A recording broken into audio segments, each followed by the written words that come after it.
Hello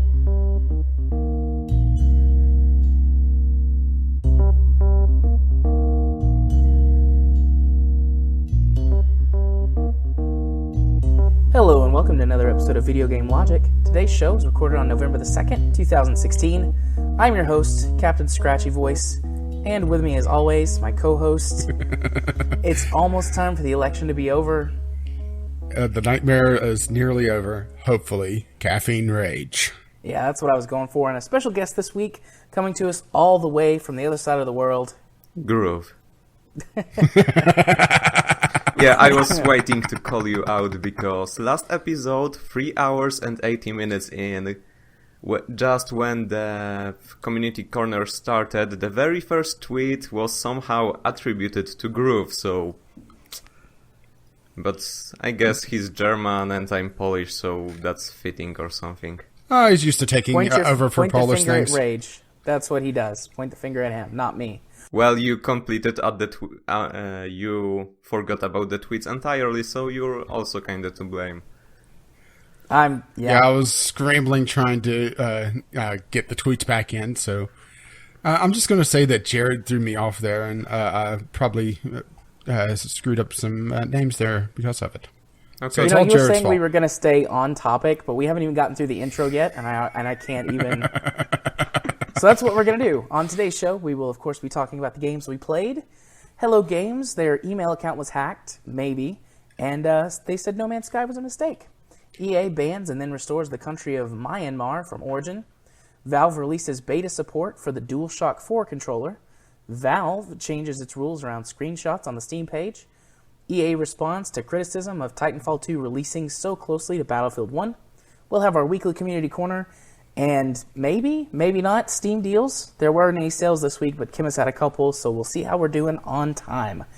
I made it, my voice didn't crack, and now we can go do whatever. Yeah, but now I don't want to go off topic. Whatever. I don't believe that for a second. And I see you don't even care how I'm doing this week. Yeah, you're fine. You're perfectly fine. As I'm sure everyone can tell on the audio, my voice is kind of wrecked. I got sick again. I live with a small child who brings in germs every day. Don't you mean a small petri dish? Yeah. Well, it would be a rather large petri dish. Those are usually pretty small. But small person, large petri dish, whatever. So I lost my voice pretty much altogether on Sunday and Monday. And then yesterday it started to come back. And today it's mostly back as long as I'm very careful with it. So I think I'll be fine. Like I was saying before we started the show, I've got lots of hot beverages and drugs. To be fair, you're not saying the record for the most sick you were during the recording, because I think I hold that record. Yeah, you've been pretty sick for a couple of our recordings. You never rest. You're always like, the show must go on. Yeah, the exact opposite of some podcasters I know. Yeah. I have no idea who you are talking about. Yes, I I couldn't wonder help who myself. you were referring to. Oh, and seriously though, how are you guys doing this week? Doing all right. Well, I'm not sick, so I have that going for me. Yeah. Then Mr. Sleepy Pants. Okay, so Yeah, rise and shine. For the record, I'm Chmis, instead, in case there is any confusion, and I'm doing pretty okay this week, but not so good this particular moment. Especially since we've chosen the 1 week before Europe Daylight Saving Time and US Daylight Saving Time, so I'm up an hour earlier than even the last time. Well, whose fault is that? Yeah. Yeah, when you woke up, it was just past 3 a.m. So you got up at what is going to be around the time we go to sleep. Yeah, now it's 4, so... Wait, what's this business? Okay, around the time I go to sleep. Actually, I'd like to go to sleep sooner than 3 a.m. because I do have to go to the clinic tomorrow and see clients. That requires me being able to talk. But... Well, good luck with that. You could I use... could just cancel all of them and go in and take a nap all day. Or use sign language. I don't know sign language. I don't think they do either. Yeah, No, so it's simple. they You'll be, won't know. you'll be sitting there with a small chalkboard. I do have a pen and a notepad. I can just write stuff. And how does that make you feel? And just like hold that up over and over again. Wally Coyote, psychiatrist. And the middle finger.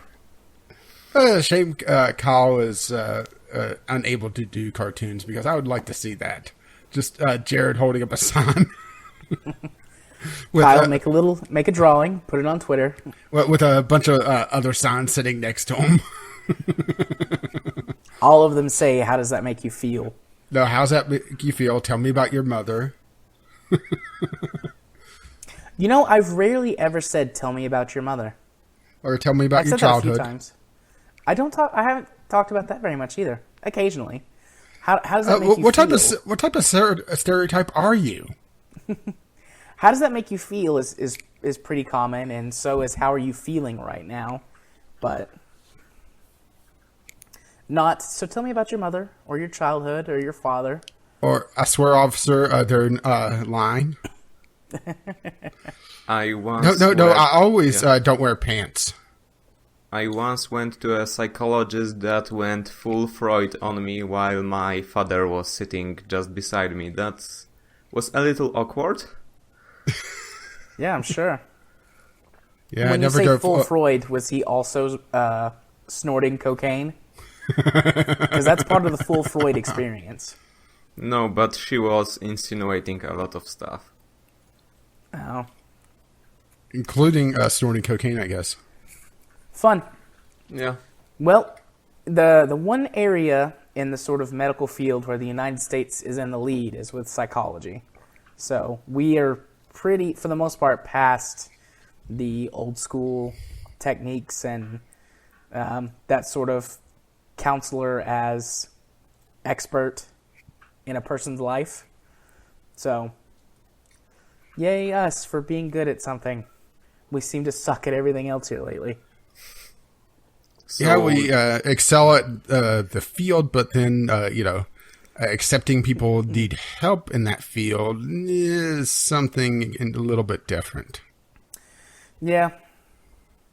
Also, you have stuff like Also, Donald Trump. Half-Life of Knowledge. So we're at the yeah. 7-minute 30-second mark, and we got into politics. Yep. Welcome to the political Go on portion of the podcast. Yeah, I just wanted to say there is a concept known as half-life of knowledge, which is amount of time needed for half of the all knowledge in a particular field to become either deprecated or proven just false. And for psychology, it's something like 5 years. So beating at the cutting edge of psychology, I'm not sure whether it's that relevant. Yeah. That's fair. There's a lot of crazy stuff that goes on at the cutting edge, too. But, working with crazy people, you got to do crazy stuff every once in a while. Yeah. Oh, my. Wink. Speaking of the politics, though, so next Tuesday in the United States is the presidential election. And because I am, I don't know, a masochist, I want to watch it. So we're not going to be recording next Tuesday. We're going to record next Wednesday again. Yeah, So- if things go poorly, we think Jared will be done weeping by then. Hopefully. Yeah, I'll have had a weeping, chance to go weeping in the shower, just sitting there rocking in the corner, like, wow, why did it turn out like this? I'll have had a chance to go see my therapist. Also, correct me if I'm wrong, but in the US you have this very weird system called Electoral College, which basically Yeah. means all the votes are collected, grouped in a way which makes most of them meaningless, and then Yeah, all pretty the much. votes are looked at and somebody else makes the decision anyway in December. Yeah, Yeah, honestly, so if you don't the live in, let's say, 5 or 6 states, your vote doesn't matter nearly as much. So the way that the Electoral College works, for anyone who doesn't know, Oh, sorry. is that the way it's supposed to work is that the Electoral College is supposed to be. It was originally designed when the United States was large, but there was no method of fast communication. So people elected the members of the Electoral College who would go and would actually make the decision on who would be the president. And it kind of worked for the 18th and the 19th and some of the first bit of the 20th century. But once we got faster communication than just like a horse, the Electoral College kind of starts to become irrelevant, and it's incredibly irrelevant today. Supposedly, the Electoral College votes based on the popular vote of their state. But they are not required to. But they're not required to in most states. A couple of states make them.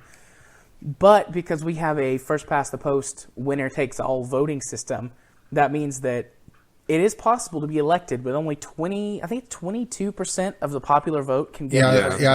I think that was the minimum. And George W. Bush got the Electoral College vote, but not the popular vote in 2000. Mm-hmm. Link to all CGP Grey videos in the description. Yeah, those are awesome. I'm not linking. I'm not hunting those down to link them. I'll send you the links. Yeah. Just go look him up. He's got a playlist with all that stuff on his channel. It's great. It's educational and fun. And sometimes horrifying. Yeah. So, I don't know. I wish that we would get rid of it, but it's very hard to get people to voluntarily give up power. So, I don't know if we'll ever get rid of the Electoral College system.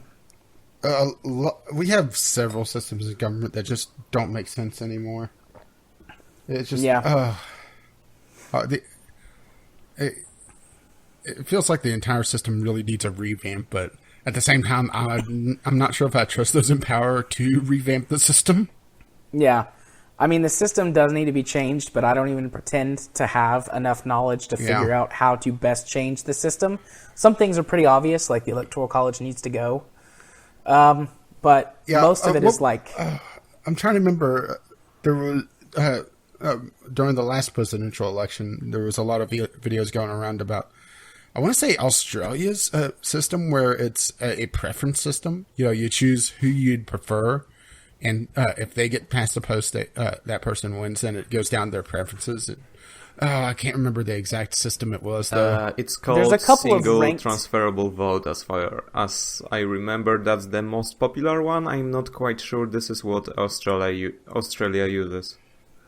At least I think it's Australia.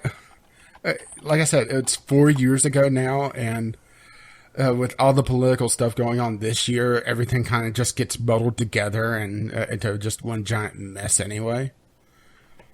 And then, every week things just seem to get worse in the political side of things. Yeah, Australia uses single transferable proportional voting. Okay, so I was right, at least right in the country. I just can't remember what the term was. Australia also has compulsory voting, which is also a point of contention among people. A lot of people believe the United States should have compulsory voting, but, I mean, the average person's political knowledge in the United States, at least, is not great. So it's the letter next to the person's name. Yeah, so... If somebody doesn't know enough to vote, let's not force them to vote. That could end really badly. Yeah. Especially since elections usually have a turnaround around 50 to 60%, depending on the type of election and country. Just getting the other 40% to vote pretty much randomly can be a complete disaster. Yeah. I'm looking up really quickly. The United States has got actually a very low voter turnout compared to our population, particularly for anything that's not a presidential election. Yeah, well, with the candidates that we have this time around, can you really blame people for not having faith in the system? Yeah. So it looks like for the last presidential election, 54.9% of our population cast a vote, so roughly half. But for midterm elections, which happen, well, I mean, they also happen every year, but, midterm elections happen every 2 years, so a lot of them line up with presidential elections anyways, but the voter turnout for that is something like 30%. So, Last year there was a popular vote or referendum, I'm not quite sure what it's called in English, in Poland to switch parliament elections from proportional system, which we're using right now, to, what was it fucking called? The same system UK right now uses, which produced just terrible results last year. Single mandate system, something like this. Their parliament election, the party that got 30% of popular votes got... Well, I shouldn't say too much because I don't pretend to know about British politics. Basically, because of the system, just a variation of first past the vote system UK used, the major party got 30% of popular vote, but 55% of the seats, which means pretty much 100% of power. And there was a referendum in Poland to switch to that system, which was obviously heavily marketed by the biggest party in Poland. I wonder why. And the referendum, which was legally binding, got 90% approval, however only 5% turnaround, so it wasn't actually counted. Well, you dodged a bullet on that one. Yeah. Yeah, politics is crazy. Absolutely crazy. Yeah, and we still have a few days for it to get crazier. Oh, yeah. Yep, just dipping our toes in the political scene some more. Yeah, things are going to get absolutely just nuts by Monday. Chmis, have you seen the thing where the director of the FBI released really non-information, but is being considered him having partisan support for the Republican Party because it's been pretty damaging to Hillary Clinton's poll numbers? So nothing actually happened, somebody said nothing, and Hillary Clinton is being blamed. That's like every week. Well, basically what happened, so I'm sure that you are aware of Hillary Clinton's whole email deal. So that was resolved a few months ago. Well, the director of the FBI mentioned it again. They found something, it's complicated. Even I'm struggling to follow it despite actually paying attention to it. But they found some more emails that could maybe possibly relate to that first case. And normally they wouldn't say anything about it because at the time they didn't have a court order allowing them to go in and check out the emails or anything. But the director of the FBI made an announcement on Friday and was like, yeah, so this case that was closed for Hillary, we're going to reopen it. And then, he went away for the weekend, and it was a massive political nightmare. And she's like, I don't know what they're talking about. They cleared me, but they can go ahead and look, I guess, if it'll make them feel better, because there's nothing there. And she's seen dips in the polls all weekend. And there's a whole bunch of people, including like the president and everything, accusing the FBI director of breaking the law. Because it is against the law for major government organizations to influence elections. And they're seeing this as being influential on the election. It's crazy. Pretty much Stupid. The only thing I've heard about it is when I'm browsing Reddit on my phone, so I don't have res and all this bullshit filtered out, so... And then it's pretty much only the Donald that talks about it, and they're not the most reliable source. Yeah. Fair play. Besides, Jared spends more time getting banned from there than actually reading that subreddit. Yeah, my favorite article from them, I just saw the title passing by. It was something, the poll they were complaining about 2 days ago, now they were praising because Trump was in the lead by half a point or something like this. And they was were it an actual poll, or was it another straw poll? The title was something like "Corrupted Poll Now Shows Trump in the Lead." High energy, sad, crooked Hillary. Oh, sad. So sad. I always find it fascinating how much people outside the U.S. care about the U.S. Presidential election. I think it has Which, something it makes... to do with all your nuclear weapons. Probably. And also how president... batshit insane it is this time around. Well, the president in the area of foreign policy is the one area where the president has not no restrictions, but very few restrictions. So the president actually can do a lot to affect foreign policy on his own. Or, well, her own, I guess. Fingers crossed. But, so, I figure that's why a lot of countries care outside of the U.S.'s nuclear arsenal. From this entire election, my favorite post I saw on Reddit was, I think, Shower Thoughts or something like this, saying that maybe early next year, Donald Trump is going to look directly into the camera and say, "I never run for president."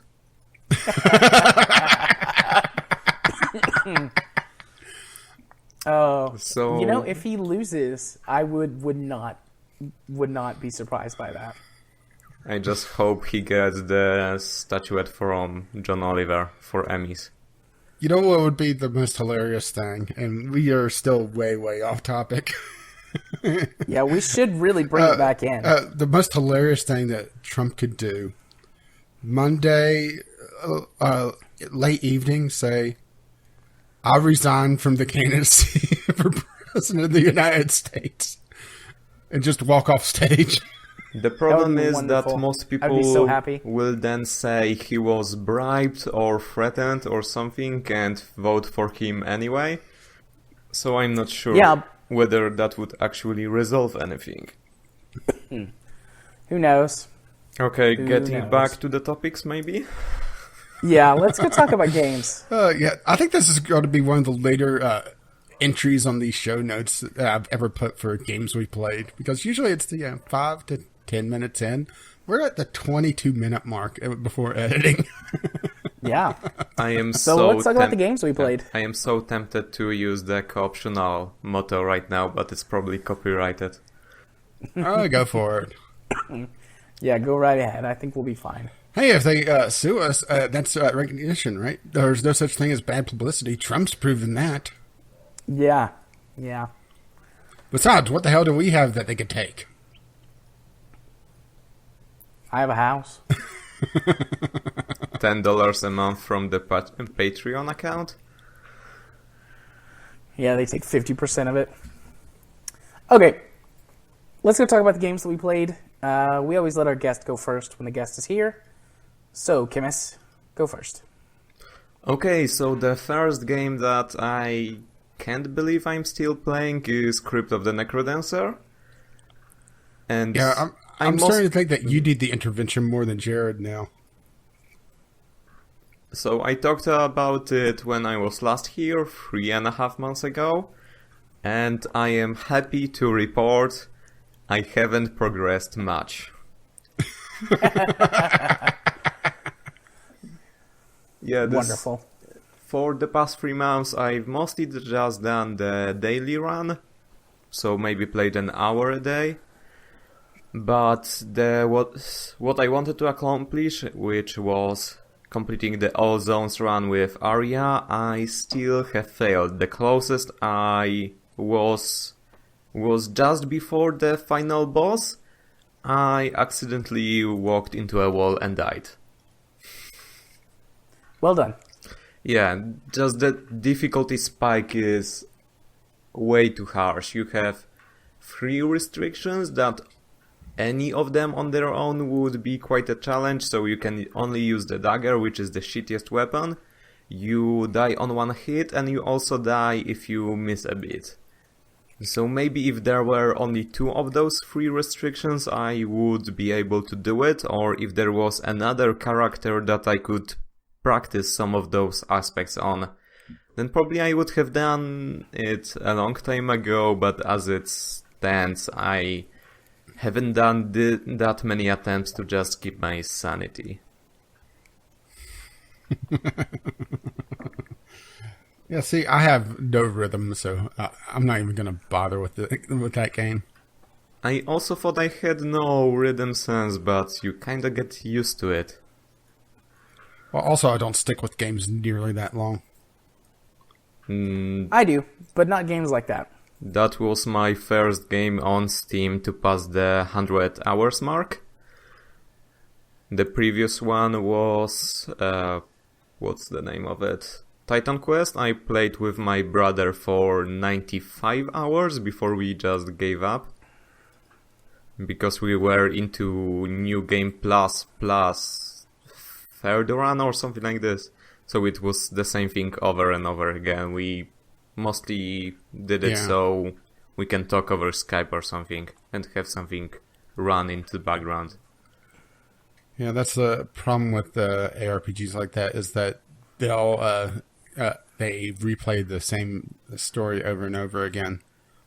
And I wouldn't mind it that much were it not for the fact that the progress slows down so much. In the first run we went from level 1 to 30, the second one was 31 to 40, and on the third run I think we beat the entire game without leveling up once, so that kinda took the whole fun away. It doesn't scale all that well. You know, you mentioned played games for over 100 hours. I just went to look. I've played 6 games for over 100 hours on Steam. EVE Online, no surprise there. Kerbal Space Program, no surprise. Warframe, No surprise. War Thunder, Space Engineers, Factorio. Yeah, I guess I should give mine as well. I have, I think, 11. I have Team Fortress 2, Warframe, The Binding of Isaac, The Binding of Isaac Rebirth, Gary's Mod, Kerbal Space Program, Star Trek Online, Borderlands 2, which is why I don't want to play it anymore, Terraria, Torchlight 2, Civ 5, and that's rounding out my list. Yeah, Nice. so you don't really stick around. For certain games I'll stick around, but well, a fair number of those are actually MMO-ish. Warframe, Star Trek Online, also WildStar is starting to creep up there as well, but yeah, I'll get on a kick for those and stick with them for a bit, then just completely drop off. Yeah, Star Trek me, Online, it was getting to the point where I was literally just getting on to send out my red shirts to go do something and then logging off, and I realized that I just really wasn't having fun with it anymore, so I uninstalled. I want to push a few more games to over the 100-hour mark. I'm close on Train Fever. I've got 80 hours in Train Fever. Let's see. Close on Awesome Nuts, actually. That's my next one. I have 120 hours roughly in Necrodancer.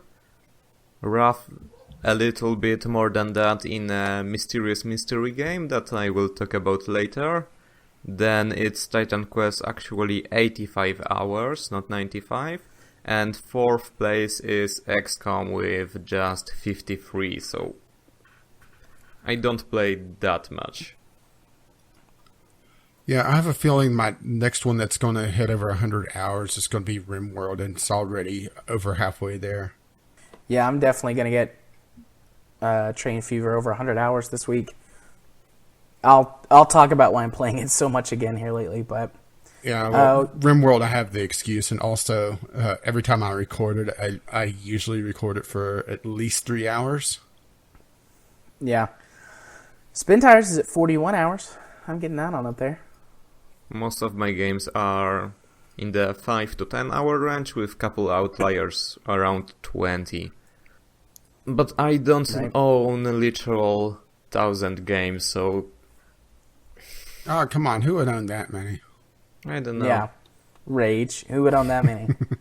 I have All right, 52 visible right now because some of them are hidden. I got from bundles, etc.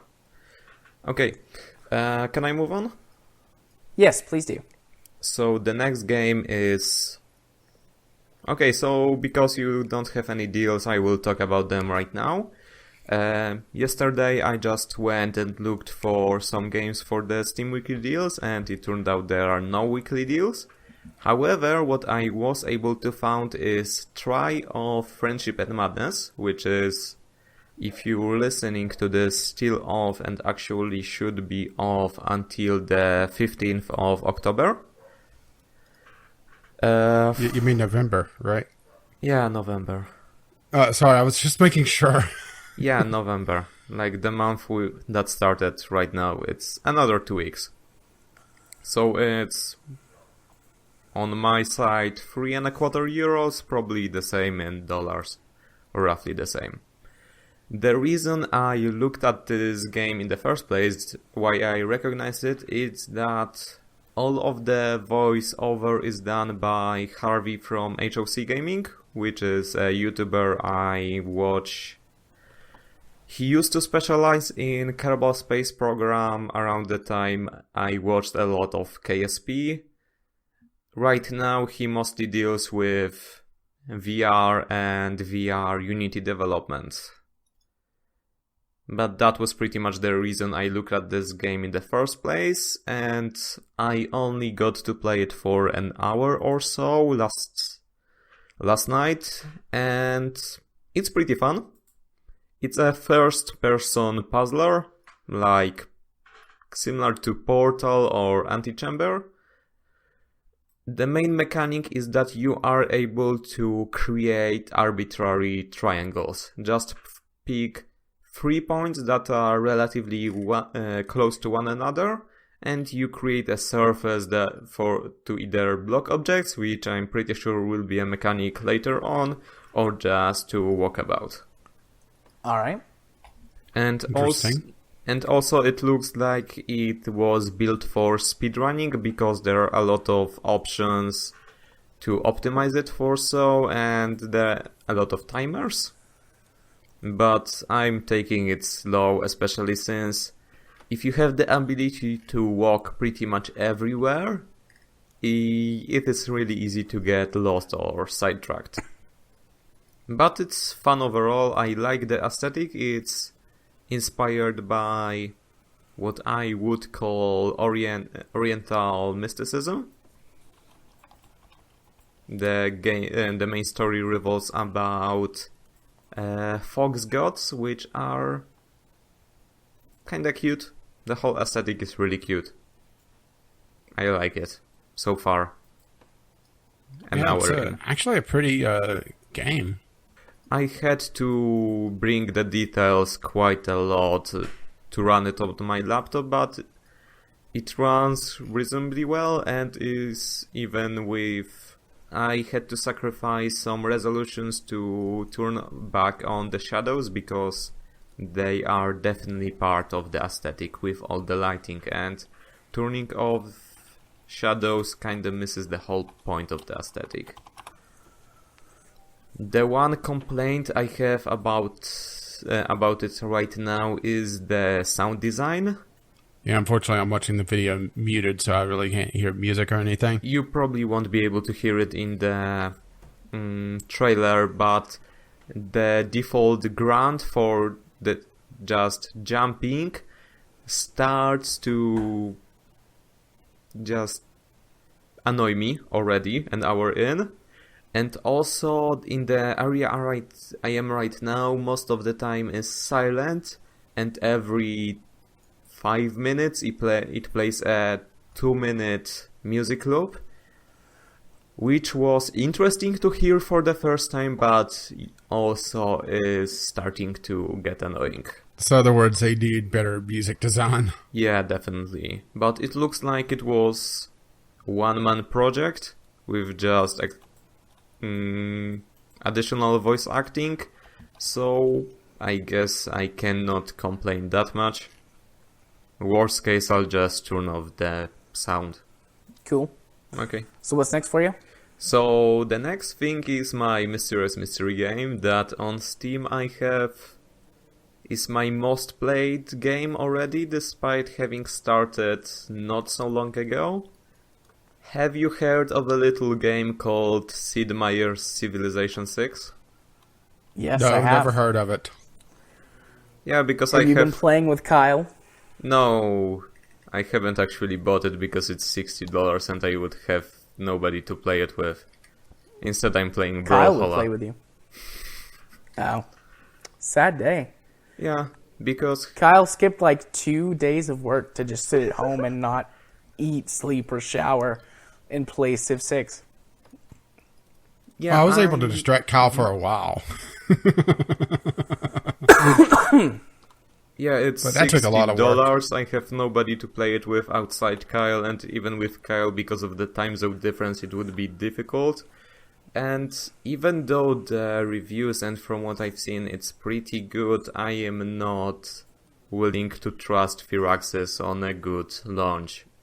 So, I will say, just really quickly, I have heard from several people, Total Biscuit being one of them, that Civ 6 is the best new Civ game that they've had in a while, since at least Civ 4. Because what's happened with the last couple of Civ games, it's like, well, this is fine, but the older game with this expansion was better. And they're saying that this is actually a really good launch, that they don't feel like that the previous game with the expansion was better. Including Civ 5, because Brave New World, or not Brave New World, yeah, it was Brave New Beyond World. Earth, Oh, yeah. that one was more like an expansion anyways. So, Yeah, Civ 5 I mean, you know, without the Gods and Kings and Brave New World expansion was, I would say, well, not unplayable, but definitely not Getting into enjoyable. the late game, it was rather dull. Playing the base game is just very dull. Late game, there's not a lot to do. But with all the expansions, it adds a lot to keep you busy and a lot to keep track of in Civ 5. And it does seem like they didn't really take out a lot going to Civ 6, Civ 6, not Sim 6. Sim 6 is probably about 3 years away from EA. Well, it depends on the release cycle of the expansion packs, of course.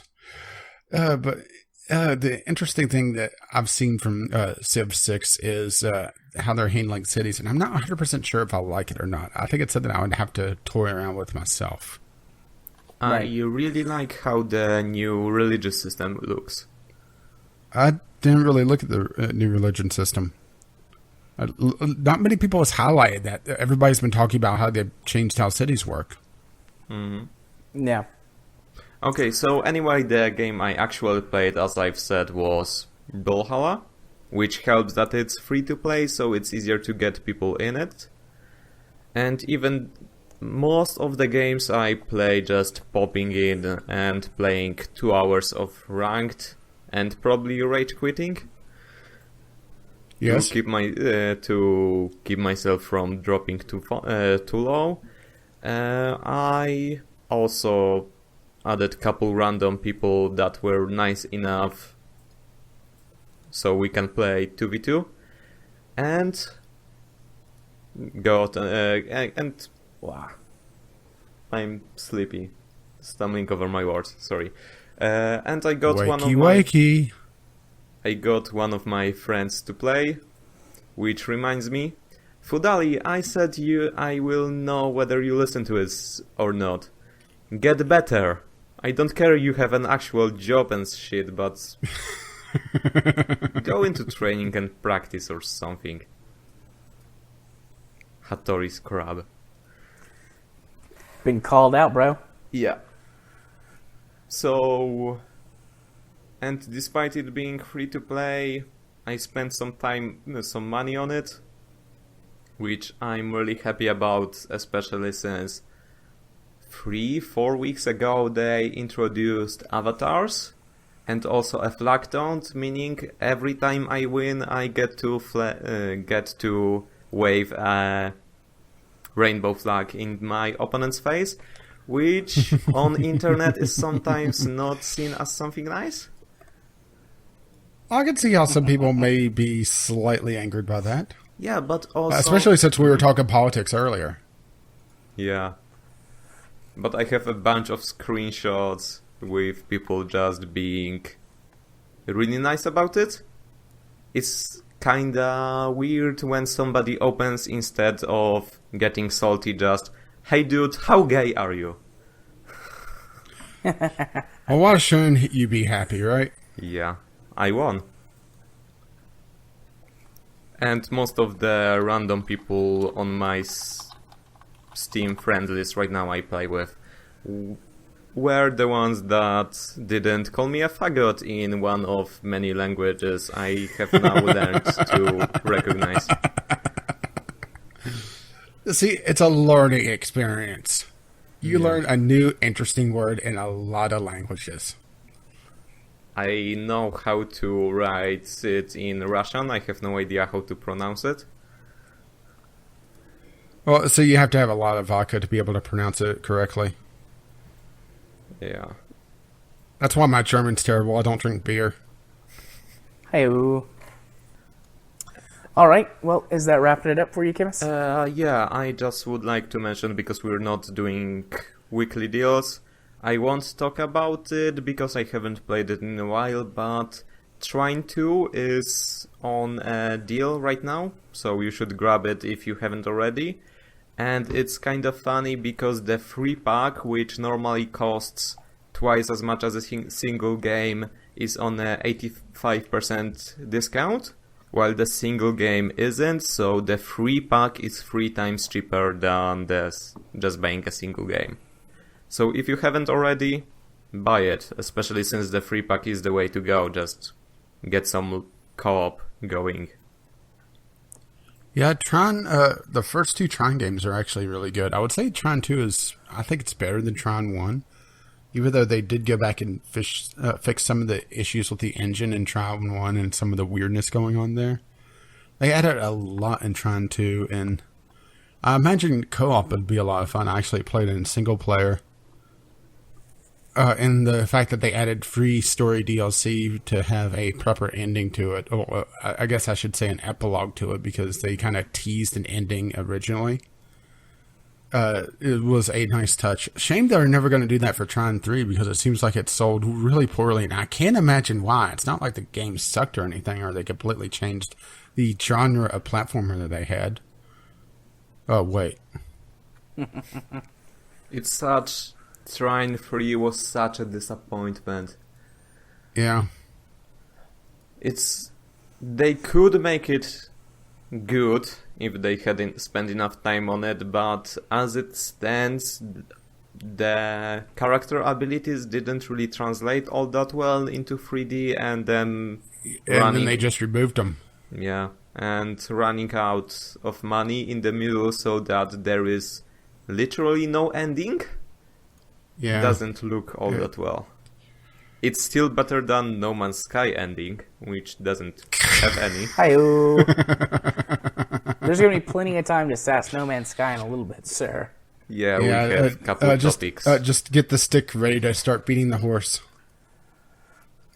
Because we have that coming up in just a little bit. Well, actually, more than a little bit, because we still have myself and Jared Your to go games through and for my games. games, yeah. But, Speaking of that, Rage, tell us about the games you played this week. Okay, let's start off with Slayaway Camp, a sliding puzzle themed in a horror movies from the 80s. This was my first Sunday sampler. I finally got around to getting my Sunday sampler episode count back to where it should be, because I missed an episode. So I have 2 to talk about this week. And the next one, Jared's really excited to hear me talk about. Yes, I am. But I'm leaving that as a tease. Slayaway Camp, like I said, it's a horror-themed puzzle game, and it's not a game I particularly liked, but it's a good game nonetheless. It's one of those weird things that I wouldn't play this on my own, but toying around with it, I saw, how it's a good game. It's just not for me.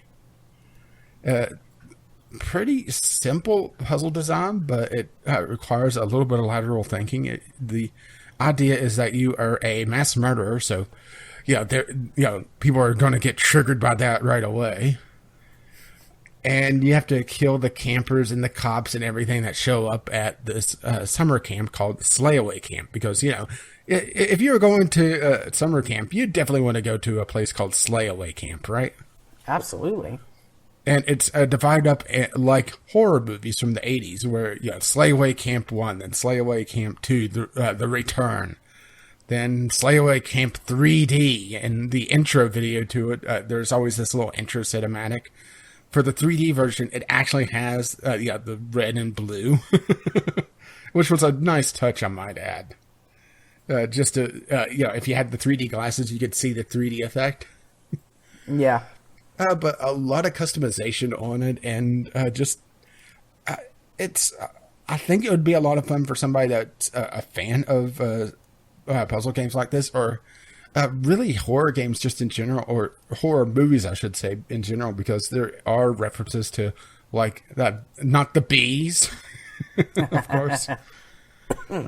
And you just unlock different mass murderers every time you start up a new movie. So, the first time it's your typical Freddy Krueger, or actually, sorry, Jason character. Freddy shows up later in a different movie, or level set, or whatever you want to call it. And then it's Jason without the mask. Then Jason's mother shows up. Then it's a clown. And no, I'm not joking. And no, I'm not picking on. And no, I'm not picking on you with that. It's literally unlocked a clown in the 3D version, and it just amused me for some reason. But it's also very simple graphics, but it looks nice. It's one of those things that it's, like I said, it's a well put together game, but it's not something I would have personally enjoyed had I not been playing just as a review copy. Right. So, shall we move on to Absolutely. what you've been waiting for? Yes, I want to hear about this. I'm looking at it. It definitely looks like a Jared game. I got a review copy also of Sweet Volley, a visual novel. And I decided I wanted to try to actually do a proper visual novel for the Sunday Sampler. So this was more of an experiment for me. And I think it turned out rather well, the video at least. I know you at least commented on it, Jared. So I liked it. I watched it. I was very proud of you. This is a girl-on-girl. Well, for the most part, there is a heterosexual relationship route as well. Visual novel where you play a girl who is sort of thrust into the middle of the school volleyball club after tragedy strikes, and one of the two star players on the team, ends up in the hospital. And I would say it's a budget game, definitely, because it's not fully voiced. They have voice acting in parts of it, but the thing is that there's also most of the voice acting is limited to the key scenes, the high points of the story. But then they have these random lines, like the characters will say hello or do a countdown during the drill practices, which just feels like it's leftovers from when the game was originally planned to be fully voice acted, but they may have ran out of budget or realized that it was going to be too expensive. And it's also one of these games that is censored on Steam, but then they released a content restoration pack. Is everything okay over there? Yeah, there Katie was just found something on the floor. I heard the weird. Katie's so shocked that they released a content restoration pack for this, she dropped everything to Yeah. go download it immediately. Absolutely. And let's just put it this way: the restoration pack is rather explicit, as in Nice. very explicit. I mean, that's the best kind of explicit. Well, I was a little shocked at just how explicit it was. You haven't played very many visual novels, have you?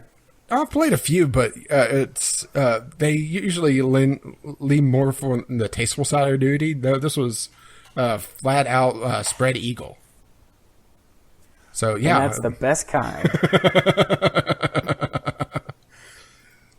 but there wasn't really any story in the restored content. So if you're not into seeing two girls going at it, It's all about them anime movies. then you're not really missing much. Well, except for seeing two girls going at it, really. Because it completely skips those scenes if you don't have the restoration content. And Jared's immediately going buying this right now. Nah, it's on the wish list, though. I'd be shocked if it didn't end up on the wish list. I mean, let's be perfectly frank here. It's like every game I ever see on Steam is on Jared's wishlist. Well, let's Pretty put it much, this yeah. way. I was shocked that this wasn't on the wish list when I did the video. I'd never heard of it before. Because it's one of those that, every time I see, like, a visual novel or, some sort of cutesy game, it's like, well, of course, that's on the wish list for Jared.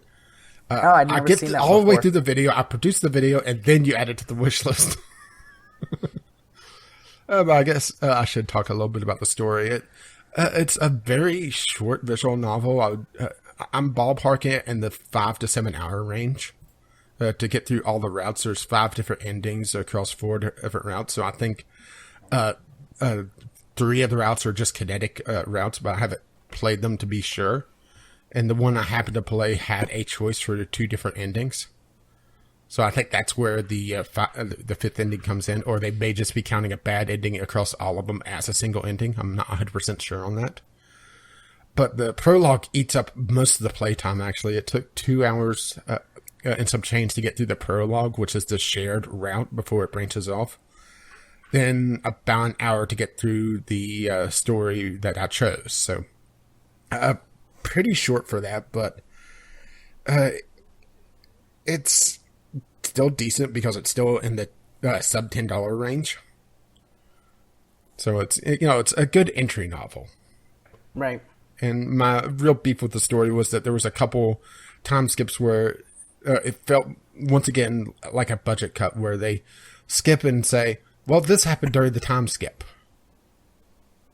And it just felt like, they were writing it and realized that they weren't going to have the budget to completely do the story with all the routes they wanted. So they just skipped, probably about an hour's worth of content to completely flesh out the story. But then again, it was also, we were sitting at a 2-hour prologue, then the character stories. And the biggest time skip that I saw where it literally skips the entire senior year for this girl. And they talk about how she got closer to her team and to this random boy that she met. That's what happened during the shared route. So it's just one of those weird things where if they completely fleshed it out, you're probably looking at a 3-hour route just before you even get to the characters. Right. So I'm not sure if people would want that anyway. It may just be personal taste there. Anything else you want to know about Sweet Volley before we jump ship to my palate cleanser? Nah, I think I'm good. I'm fine. I'll play for myself later. You've heard enough? Yeah, I think so. Do you need some alone time now with some anime girls? No, I'll get some of that later. Well, there is the chance for the anime boy as well. Wink. So let's go to the palate cleanser and some complete mood whiplash with some ultra violence. Warhammer 40k Space Marine. Anime Excellent. edition. Yeah. This just shows how varied my tastes are because I actually, somewhat enjoyed Sweet Volley High, but then I go immediately to some ultra violence with Space Marine and start doing that for my next series. Can you get any further apart than that? Really? Probably not. Maybe if you tried really, really hard, but... But Space Marine is a third-person shooter set, of course, in the Warhammer universe, where there's always war and it never changes. Oh, shit, wrong game. Hang on. But you're playing a member of the Ultramarines, which is why my little hint for this was the hex code for Ultramarine. Captain Titus, if I recall his name correctly. I mean, to be perfectly honest, you're going through the game, shooting everything that's green, and going, "Wah!" in a glorious red mist of death. And I think this is one of those games that if I wasn't doing it for a series, and I would play it until I got sick of it, I wouldn't complete it. But because of how I record, where I'll go in hour and a half, 2 hour stints, usually once a week, maybe once every other week, I'll get through it because I'm not burning myself out on it, because it does get very repetitive pretty quickly. But it's also, just glorious ultra violence overall, grabbing a chainsaw and just shoving it in Oric's stomach. And Right. Jared's suddenly disappointed. I really like Space Marine. I played it on Xbox 360 several years ago. It's a really, really good game. Oh, this is my first time playing it through. So don't ruin the very complex story for me. I won't. Well, I know that there is a story. You know, I'm trying to prevent the Titan class, the Warlord class Titan from being captured. Which those things are fucking massive. And then you meet a boy from a baseball club. No, he was from the soccer club. You got to get it correct, or it doesn't count. Oh, but yeah, it's just one of those things that after playing Ethan Carter and feeling very let down by having to go back and do all the optional shit that I really didn't want to mess with. I just wanted, something brain dead and just, ultra violent. And if what I have planned is pans out, I'll be killing orcs for quite a while. We'll just say it that way. Nice. And it is a shame that they did focus so much on the multiplayer for Space Marine because it is utterly dead on PC. I was going to say, I'm sure it's dead. Yeah, you can get some games together if you work with people on the forums because there are still people that hang out there that want to get a game together, but it's dead otherwise, which is really a shame because it is just glorious, ultra-violent fun. Not very deep though, or at least it doesn't seem that deep yet.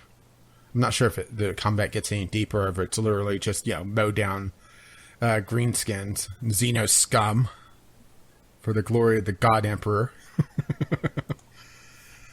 And I'm not sure if I'm using those terms correctly because I have very little knowledge of the 40k universe in general. Well, actually the Warhammer universe in general. I actually have more knowledge of the 40k universe than I do of Warhammer itself. Yeah, I'm with you on that one. I enjoy some of the games, but the whole universe in general, I'm pretty lost. I've played a bit of Dawn of War 2, and that introduced you a little bit to it. And that's actually all the Warhammer that I've played.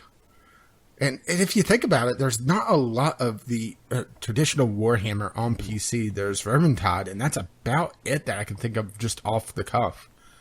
But for 40k, there's Dawn of War 2.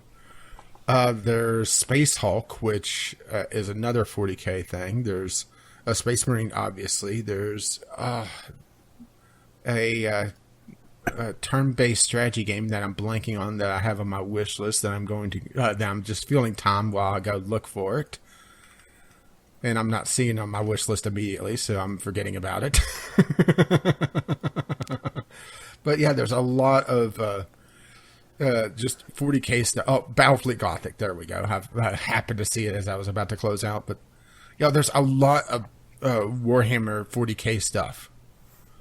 So it's one of those things that unless you go look for the knowledge, you won't know a lot about Warhammer itself outside of things like Blood Bowl, I think is in the Warhammer universe. Is it? I didn't think know that. Actually, let me go check that. What was the question again? There's just not a lot in the normal Warhammer universe on PC. Okay. I haven't really... Blood Bowl is a Warhammer. So that's the is. only knowledge I have of Warhammer itself. I did not know that. I haven't played any Warhammer game, and I've tried to read some books, but pretty much bounced right off. But the lore is very, very over the top for Warhammer and Warhammer 40k. I have read pretty much the entire 40k wiki over the course of a couple days. That wiki is huge. I do that sometimes. I just pick a random universe and go deep into the lore. So you're cringing at my use of certain terms right now, right? No, because I don't remember any of them. I will say, Chmis, that I do the same thing, although I've never done it with the Warhammer wiki. But I do that occasionally. Well, let's put it this way.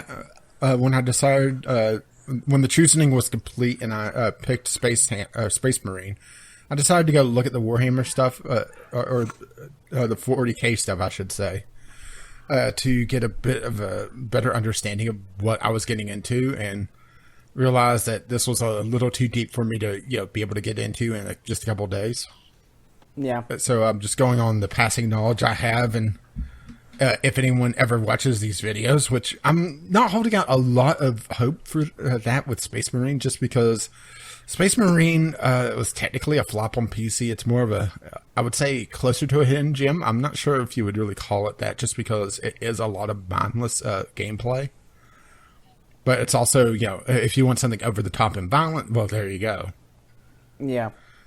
So I would call it a hidden gem. I think it's a great game. I'm sure the PC version is better than the Xbox version, which I played a few years ago. The PC version I've had completely locked at 60 FPS the entire way through, except for small loading hiccups. Yeah. That's just a split second where you get a short frame drop as something loads in, and it's just I'm running at completely max. I would say that the PC port, at least on the Surface, isn't that great because there are some really convoluted controls. Like to stun, I have to hit, I think it's mouse 5, then F, and then to execute, I hit E after they're stunned. I mean, mouse 5, really? Most of the games don't even allow you to set thumb buttons in the settings. Yeah, really. And then let's see, melee is right mouse button, then zoom in is right control, if I'm recalling correctly. So it's not the standard set of third person, first person shooter controls. Right control? Oh, sorry, left control. Oh yeah, that sounds a little bit more reasonable. Oh, trust me, it's more reasonable than some of the controls I've dealt with other games I've been playing lately. Baiting Jared. Nope, not till next week. In case you're wondering, he's talking about Skyrim. Yeah, tune in next week. We're going to be throwing down. We're going to fight. I think we're going to fight. This game might end our friendship, it sounds like. Because we're, a little teaser, we're on very opposite ends of the spectrum for what we think about that game. So, I'll let you guess which side Rage is on. He loves it. Oh yeah, I've just been enjoying it the entire time. So much so that I had to go hunt down a mod so the media keys would work, so I'd have something to fucking listen to. Nice. Okay, well, does that mean it's my turn to talk about games? Yeah, I think so. I'll be talking about Space Marine when I complete it in probably about a month's time. Once again.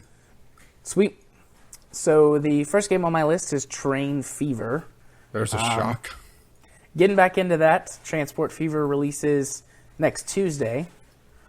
So I might treat myself on Election Day, buy Transport Fever. Get over the depression. Yeah. Reviews and stuff are already coming out for it. They, unlike Bethesda, they believe in giving reviewers copies way ahead of time. So I haven't gotten mine yet. Come on. There's already some reviews and a lot of gameplay content for the release version of the game. It's looking pretty good. And I get the 15% loyalty discount for owning Train Fever. So anyways, that has got me back into Train Fever. And I've been playing it like crazy for the last 2 weeks. I've put in like 20 hours. Well, not 2 weeks, in the last week. I've put in like another 20 hours.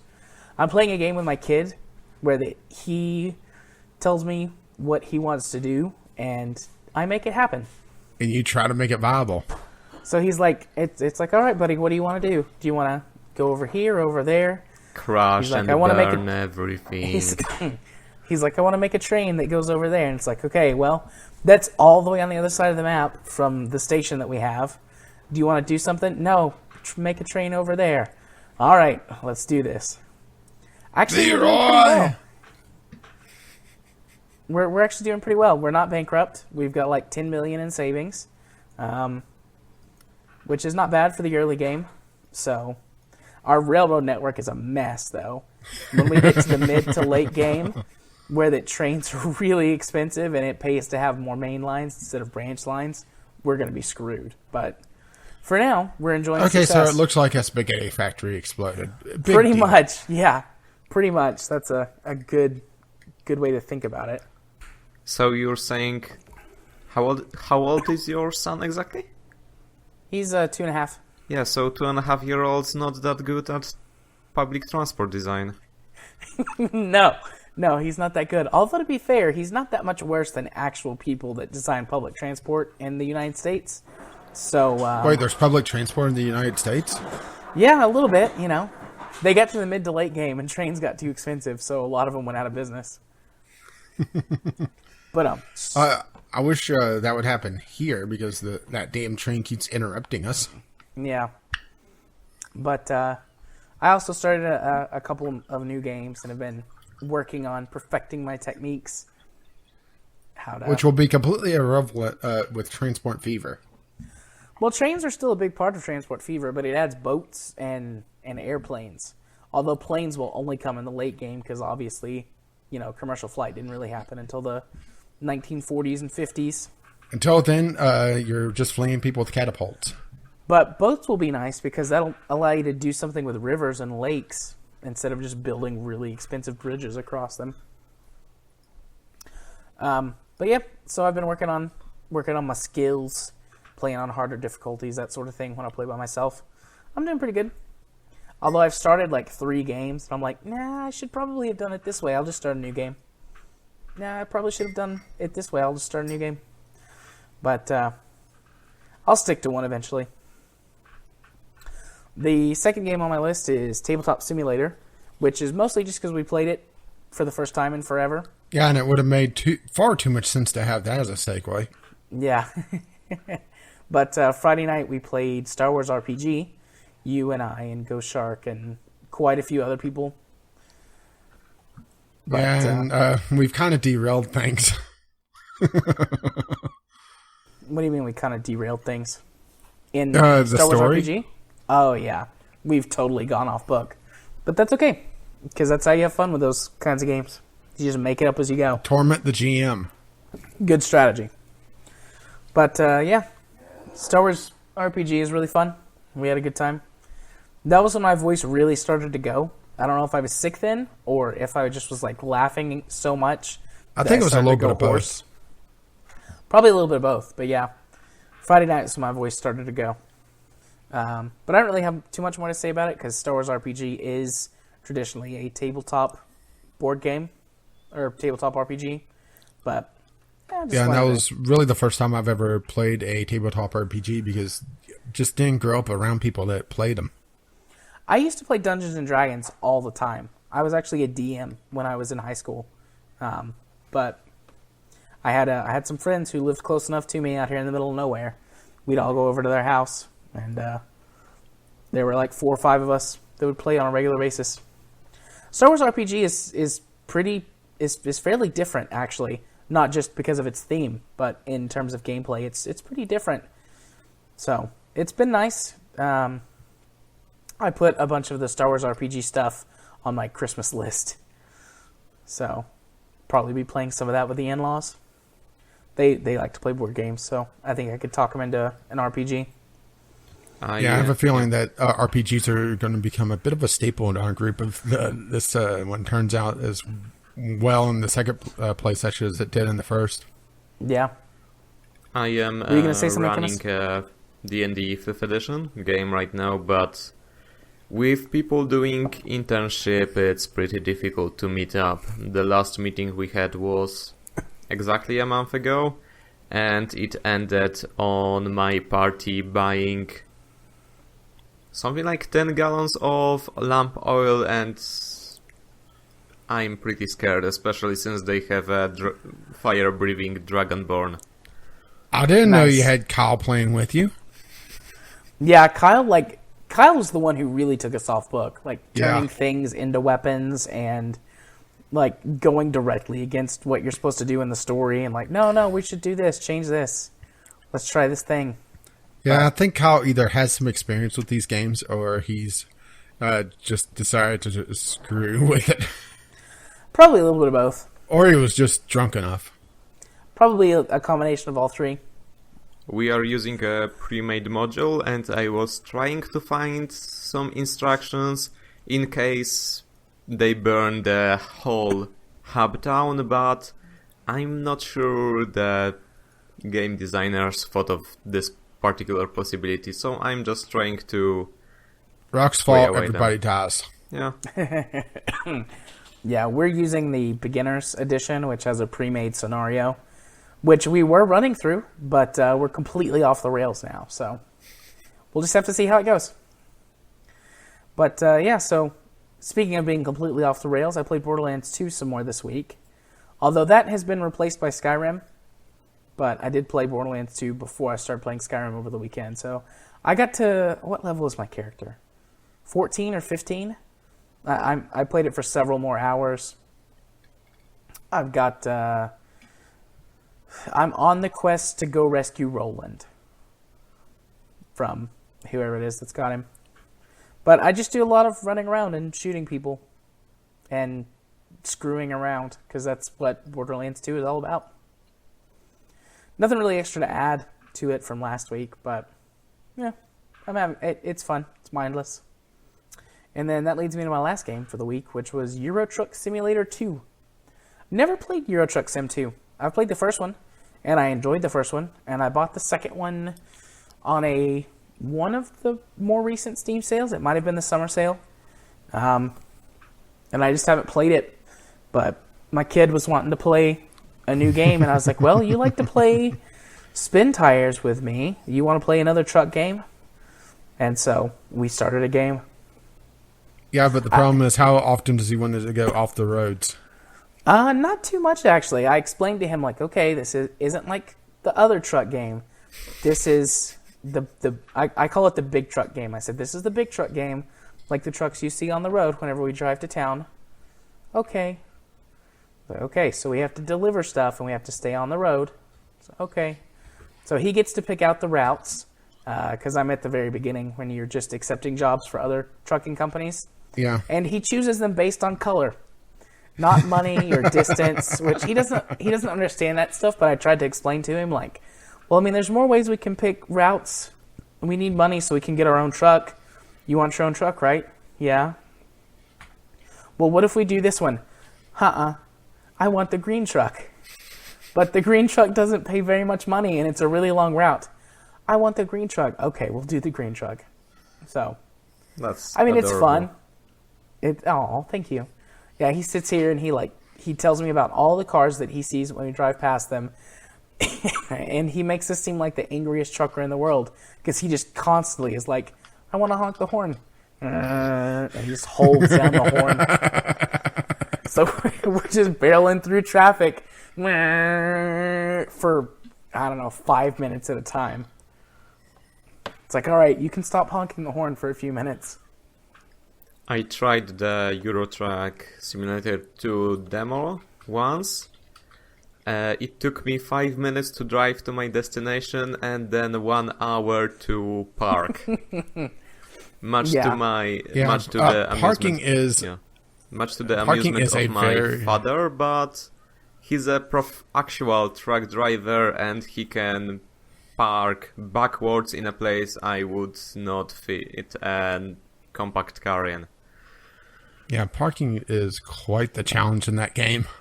It's not that bad. It took me a minute to get used to for the delay it really depends on, of course, where you're trying to park, because there's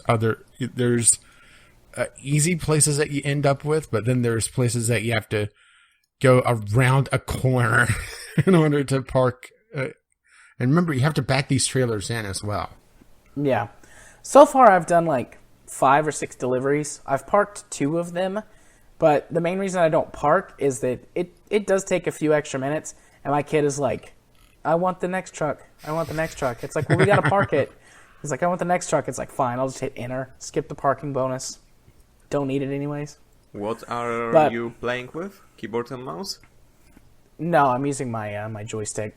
Okay, yeah, that was my main issue. This game was probably really enjoyable to play with an actual wheel. but that's not an investment I'm willing to make for just one game.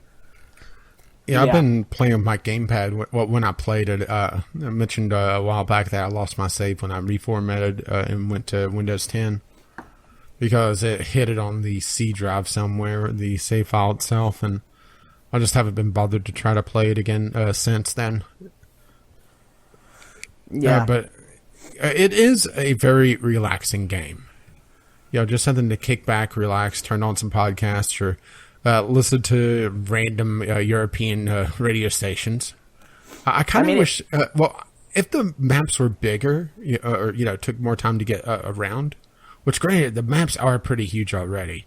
I would have loved to see an option where, as you go through different countries, it changes the radio station naturally. You go through Germany and you have a German radio station playing, for example. Yeah. I'm sure it will be relaxing when I play it by myself, and I don't have to constantly talk to my toddler who's like, "Ooh, it's a green car. It's passing us. Speed up. I want to go faster. I want to go fast." It's like, kid, we're going as fast as we can. The truck has a limiter. Actually, you can turn that off. Can you? Yeah. Didn't know that. Yeah, it's in the options. Didn't know that. I should turn the limiter off. I'm sure they won't go much faster anyways, but... Oh, you'd be surprised. Especially, going up a mountain, of course, is very difficult for a truck with a load, but just going without the trailer, those things will haul. It's quite amazing just how quickly you could go. But I wish I had a proper damage system on it, where it would show the damage, because there's been a few times that I had to get over a little far on the shoulder because a car cut me off, and I'd clip a sign, and next thing I know, I'm on my side and the trailer's in the opposing lane. Nice. And if there was actual, the load coming on loose, there'd be horses everywhere or something. I've only had one accident, and it was the one time I let the kid drive. I stopped because there was a stoplight before I could turn into my destination, and he was like, I want to drive. I was like, okay, we're going like 10 yards. And then how dangerous could this be? How bad could this be? That was a mistake. We plowed into oncoming traffic. It was great, though. I just laughed. I'm just glad backed up and drove this in. is how you learned that your kid is not a good driver yet. No, he's definitely not. Well, ready also, you're playing it with a joystick, so I imagine he may have a little bit more knowledge with a gamepad, maybe? No, he's definitely spent more time playing with a joystick than he has a gamepad. Oh, all right. What about a Because wheel? that's how I play. I don't have a steering wheel. But you have a car. I do have a car. He's hooked up the joystick to his car, and he's just sitting there in the driver's seat with the joystick. He has sat in my lap for like very, very, very short car rides before, but I don't let him drive, so... Well, at least you're no willing fun. to acknowledge. Yeah, I'm no fun. Alright, that's all the games that I played this week, and we just finished eating up our extra 20 minutes. Although, I guess that came at the beginning when we talked about politics, but regardless, that means it's now time to go talk about the news. Okay, get out your stick. Our first news topic of the day, Hello Games. Their email was hacked, and I'm making the air quotes, because we're not sure if it was an actual hack or a disgruntled employee. And tweets were made saying that No Man's Sky was a mistake, among other things. Well, they weren't wrong. Well, yeah, they're just saying what everybody is thinking, really. Also, as a response to this, the No Man's Sky subreddit for a few days became the Mr. Robot, or a Mr. Robot subreddit, because of a joke that somebody made. I can't remember if it was Sean Murray or one of the other people who works for Hello Games, but made a joke about they were all sitting around watching Mr. Robot, assessing the damage from the hack. And then the look at it this Mr. way. Robot. The subreddit actually had something fun to talk about for a few days, I guess. I mean, I find all of the anger fun, but I guess... something that they could sit around and mutually enjoy, I guess, because... No Man's Sky is just one of the... It's the spore of this generation, really. Yeah. Just unable to live up to any of the promises it made. Well, or I was actually on the a different subreddit. reason. I was on the subreddit during that time, and not everybody was happy that it became Mr. Robot. There were lots of people who were unhappy, actually, so... No Man's Sky just can't win. Well, it's No Man's Sky. What do you think? But here's the interesting thing that I found was that, Sean Murray actually crawled out from under his rock and tweeted out, you guys still hacked to the main account of Hello Games. Are they not emailing one another? Is this something that they actually want, in public communication? What the hell is going on here? I think that when it happened, it was after business hours in the UK. So... You would think that he would have direct contact with someone, though. I mean, what is he, in the Caribbean somewhere snorting coke off the taint of a hooker? Well, I mean, I hope he's not snorting it off her taint. There's much better places to snort cocaine, but... But this is Sean Murray, so, he's used to the smell of shit. Oh. Hey-oh. Yes, that's where I was going with that entire thing. But it is very weird that they tweeted to one another instead. Even direct messages, make it look like Sean Murray's actually in contact with the company and that they haven't exiled him to some island somewhere like fucking Napoleon. Who knows? I just had a good laugh about it. I posted that tweet the other day. I was like, No Man's Sky and Hello Games, the gift that keeps on giving. Or whatever it was I said. Yeah, can we just... I know this requires editing for you, and you're going to be quickly editing this to begin with, but in the background, we should just have the sound of a stick hitting a horse every so often, just going thwack.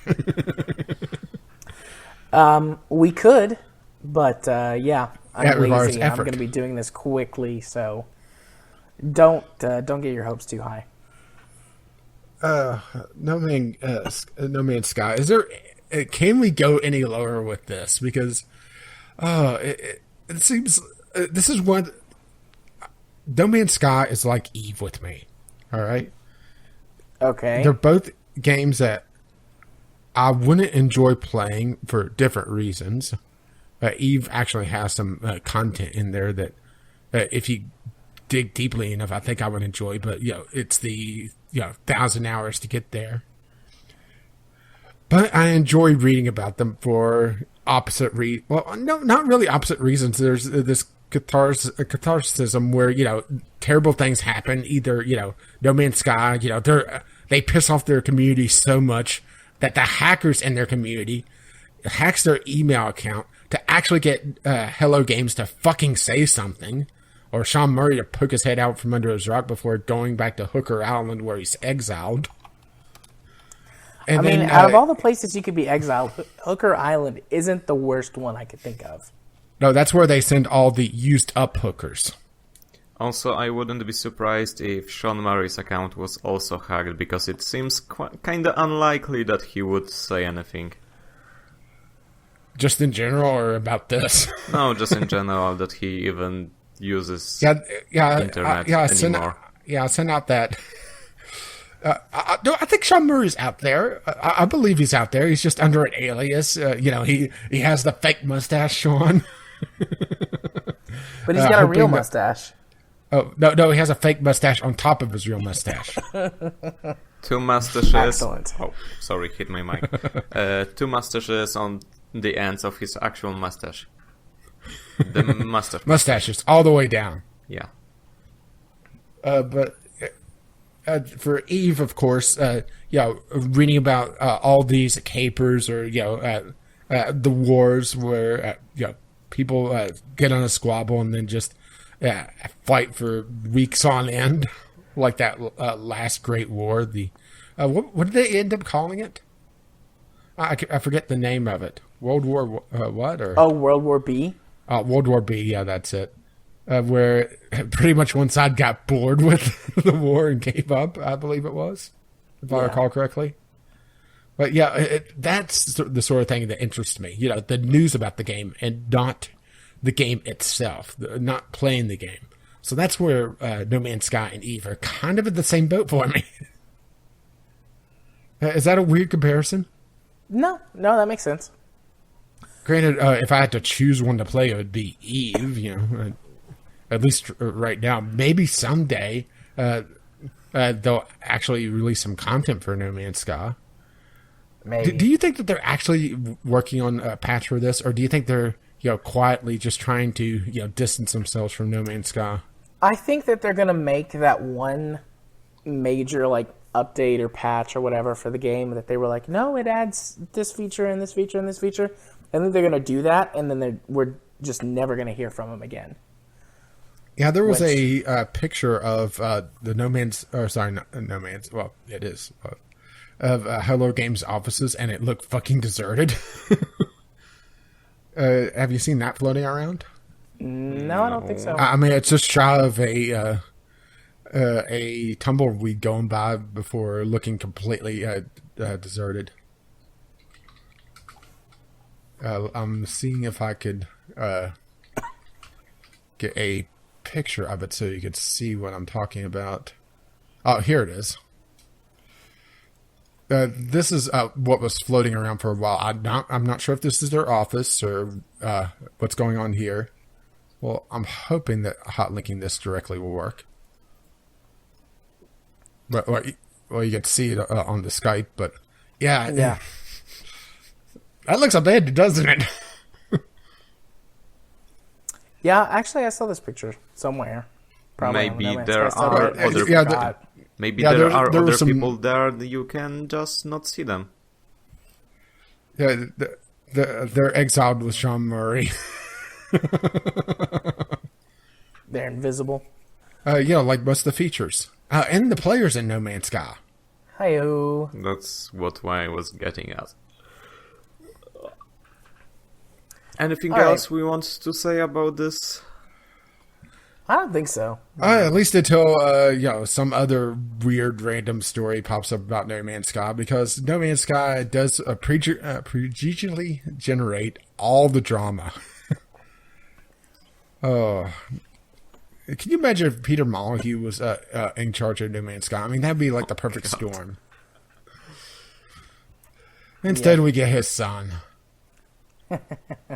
His protege. No, I'm pretty sure that Sean Murray is some sort of clone of Peter Molyneux that just got plastic surgery. I mean, it makes sense, right? But there was some movie that came out a year or two ago that like this dude switches bodies with some other guy, like through science. They kill the other guy and take his body. Maybe like the original Sean Murray is dead, and Peter Molyneux took his body and is now using it. No, I'm pretty sure the original Sean Murray is dead from, as soon as No Man's Sky came out, because nobody's going to fucking believe Sean Murray anymore. Yeah. That Sean Murray is long gone. Yep. All right, well, let's move on to our second news topic, which is EA bans and then restores the country of Myanmar from origin. Yeah, another weird one that just popped up during the news cycle a few days ago. There was a Reddit post that has since turned into a full news story, which I'll be linking to, talking about how his account was banned from origin, and then people started popping up as well, saying from this country saying, "Yeah, I'm banned too, and no idea why." Does it reflect poorly on my geography skills that I had to look up where the fuck this country was? No, I didn't know where Myanmar was either. I didn't know it existed. Well, that too, but yeah. I'm going to say that this is probably the left hand not knowing what the right hand is doing. Some lawyer somewhere was contacted by the U.S. Government, maybe, because we do have trade sanctions against Myanmar, which is news to me because, like I said, I didn't even know the country fucking existed. Well, we did have trade sanctions, but some of the sanctions that supposedly this would fall under have been lifted, And they were lifted before the ban happened. So do you think it's a lawyer being contacted saying, yeah, those trade sanctions, they're lifted, and the lawyer contacting tech support saying, yeah, reverse the current situation with Myanmar, and they press the button.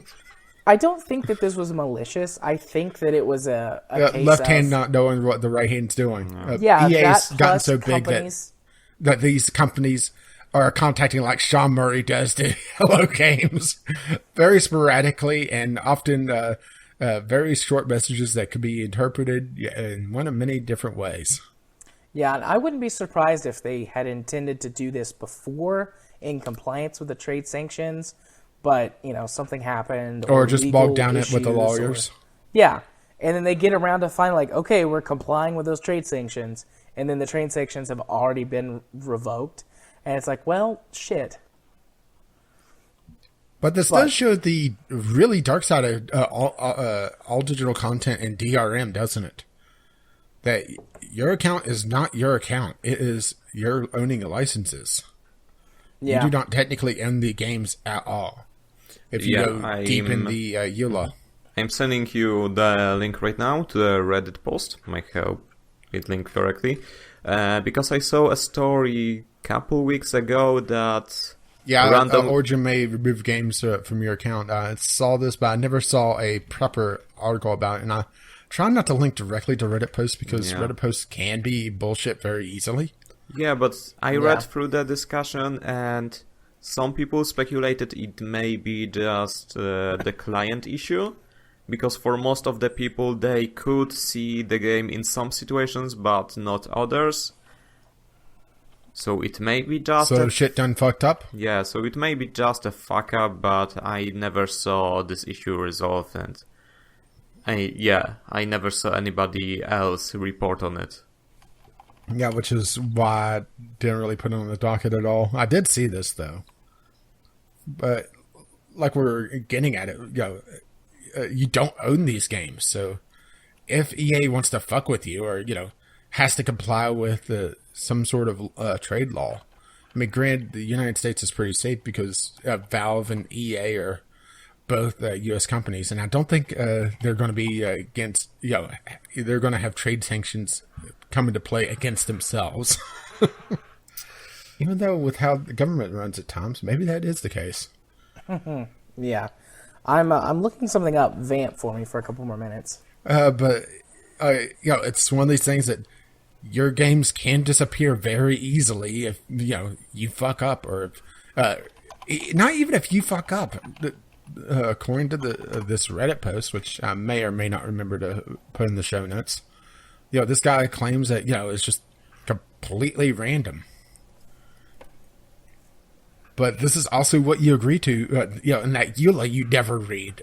And there was, I remember seeing somewhere that with all the EULAs that you would have to read for a standard computer to operate, you'd be spending years upon years just reading end-user license agreements. Now, granted, I'm not sure if that's entirely true because there's not a lot of software that I install, but then again, at least on PC with Steam, a lot of games kind of fall under the blanket EULA for Steam itself and not, their own individual EULAs anymore outside of MMOs. So maybe that number's come down, but it's still a lot of reading to do. Okay, so I found what I was looking for.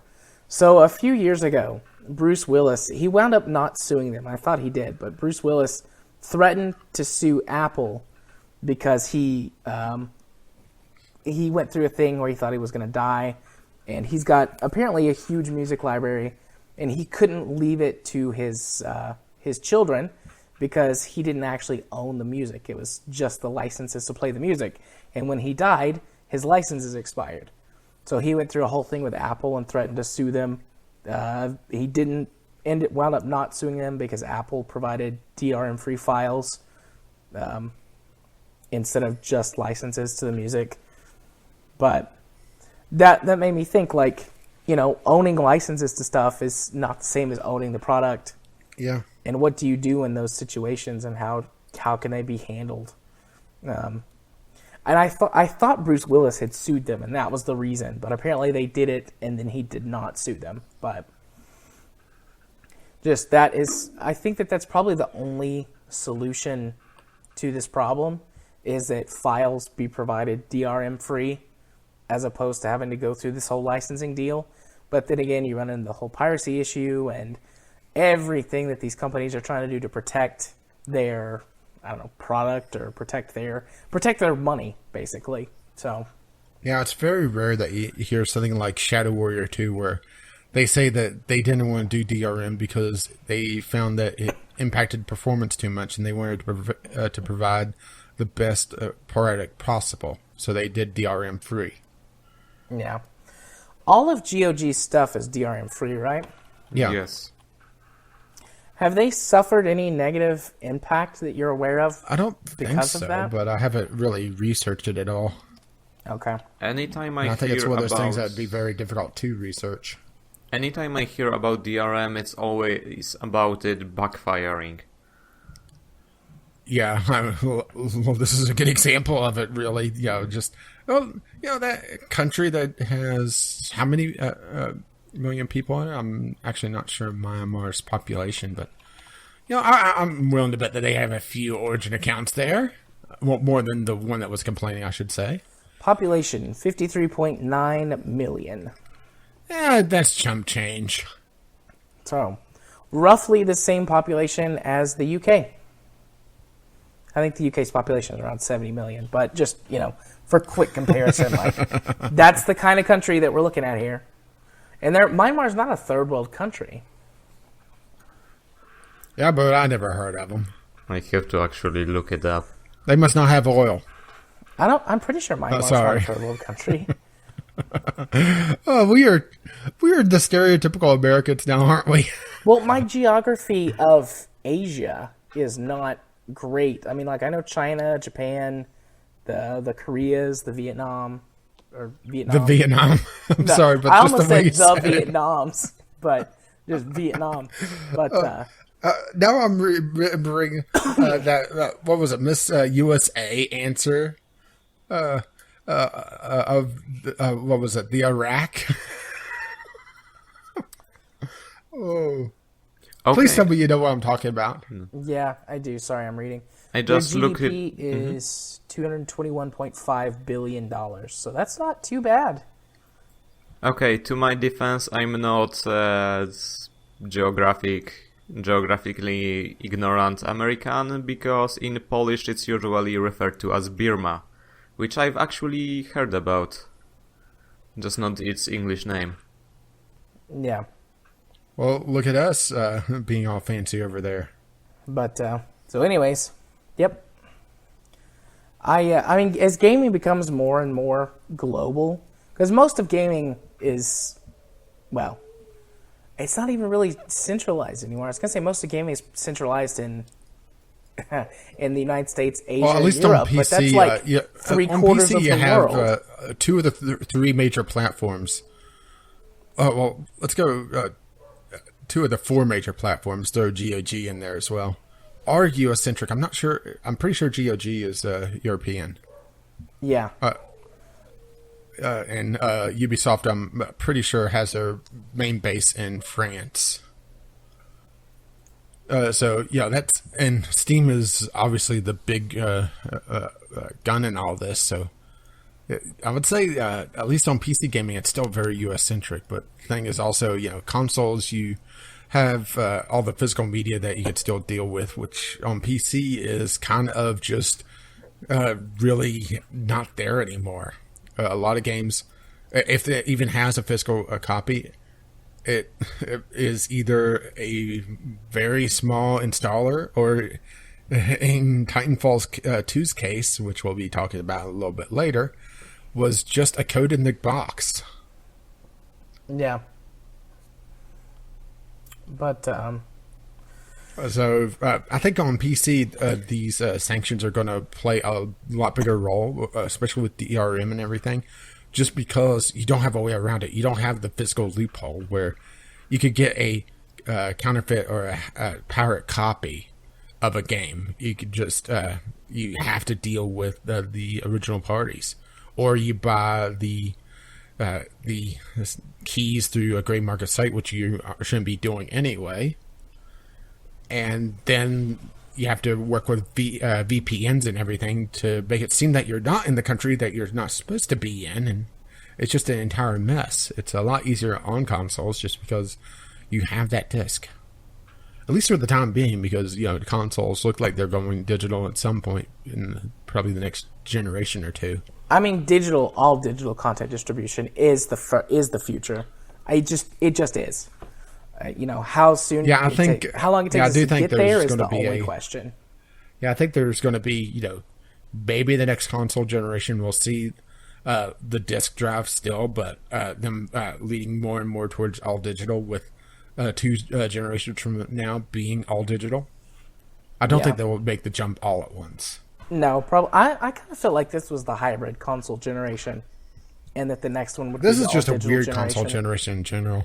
It is, but we're getting off topic. Really, we're getting off topic again? Yeah, we're getting off topic. So and Chmis isn't even causing this. Nope.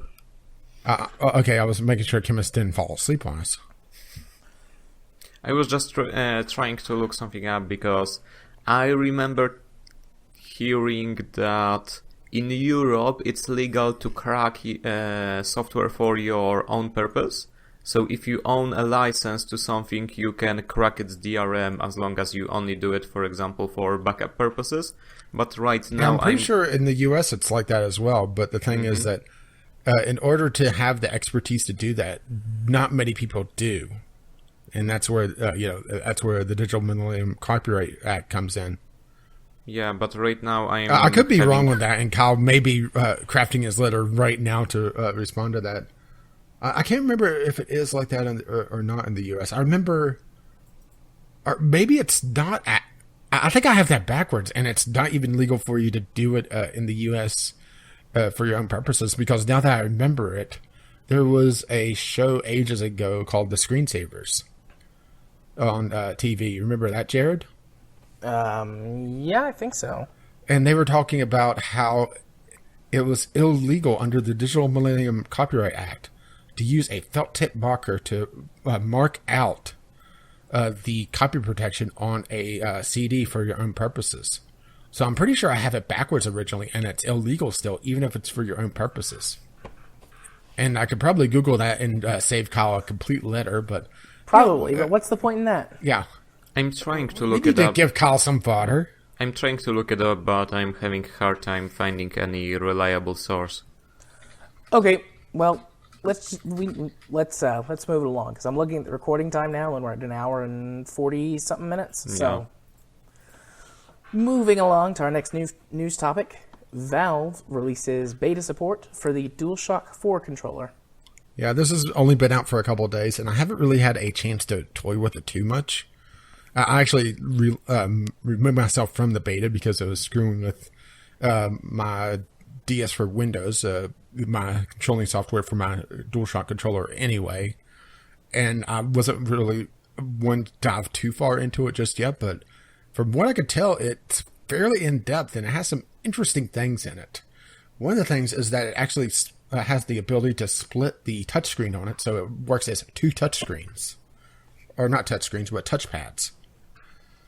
So you could do a left region and right region with different controls on it, which is interesting. And it has pretty much all the functionality of the Steam controller now. Yeah. So it's a lot more of what we were talking about way back in the controller comparison thing. It moves closer to the Steam controller side of things in the hybrid section. Right. I heard, who was it? Total Biscuit, or I can't remember if it was TB or Jim Sterling that said pretty much what you just said on their podcast from last week, because they obviously had the early beta support for this, and we're testing it. And one of them, I don't remember which one, but one of them said basically what you were saying. It's kind of like a poor man's Steam controller. Yeah, it's basically a Steam controller hooked up to an Xbox controller still. So you have all the extra little functionality with the touchpads and everything, but you still have essentially a normal Xbox-like controller, granted with a lot better D-pad, and the left thumbstick reversed. It's it'll be interesting to see what support they give to it as the beta goes through, because from what I understand, this is only the first version of the DualShock 4 controller and not the second version that has the light bar across the touchpad itself.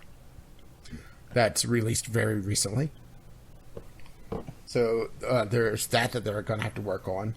And also, the primary reason that I removed myself from the beta was that it suddenly made it so that the PlayStation button acted like the guide button on the Xbox controller. And my key combination to turn off my controller is pressing that button, so it was firing up big picture mode, and it was absolutely pissing me off. Granted, I could change that just going to my config files and changing my button combination, but I wasn't willing to mess with it at the time, so it was much easier just to remove myself from the goddamn beta instead.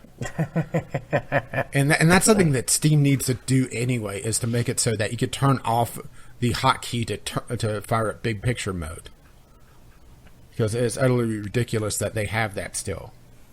But there's a lot of weird little design things that Steam does anyway that they could get away with just because they really have no competition. So it's not in their best interest to try to make Steam a little bit more user friendly. It's sort of the problem that Google has, where it's all designed by engineers and people that really understand exactly what the software does. So when they release something initially, it feels very backwards because they're looking at it from a particular viewpoint and not how the end user would be looking at it. At least This is a problem that Google used to have, and this is a problem that Steam still has. Is that they don't look at things how the internet would look at it, where they put out the review system initially, and it just gets flooded with joke and terrible reviews because, that's how the internet works.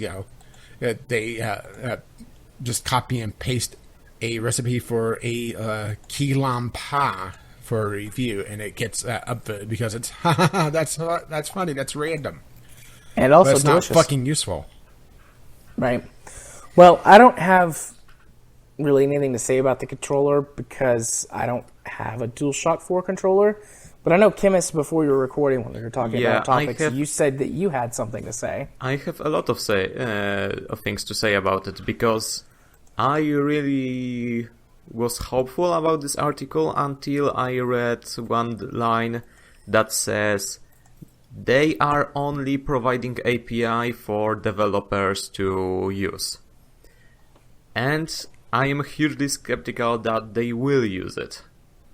Because, we already have an API that allows you to use pretty much any controller. It's called Direct Input, which is pretty much exactly what the DualShock 4 does anyway. It's a direct input. That's the problem, that we have an API that Microsoft has pushed hard against just to sell Xbox controllers.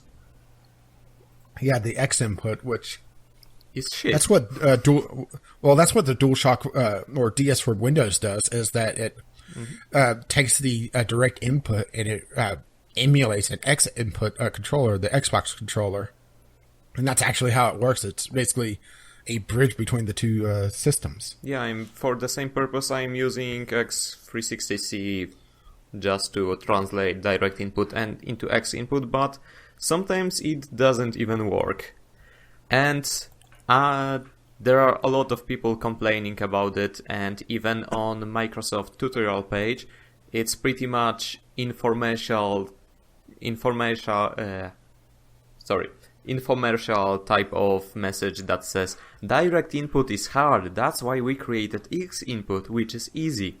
Which is complete bullshit, because before I went into Unity, I wanted to learn how it was down nearer the metal, and I tried to write in game in DirectX, and part of it was learning direct input.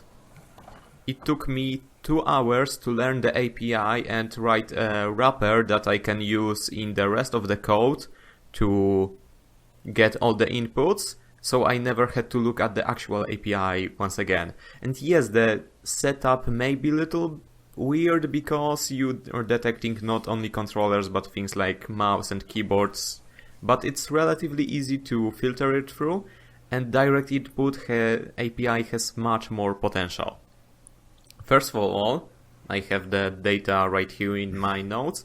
X input allows only what the X360 controller has, which is 4 axes, 2 triggers which are pretty much another 2 axes, 10 buttons, and 8 directional D-pad, while direct input has 8 axes, which is pretty much 2 extra ones, and 128 buttons, which is pretty important if you want to use a flight stick or something like this.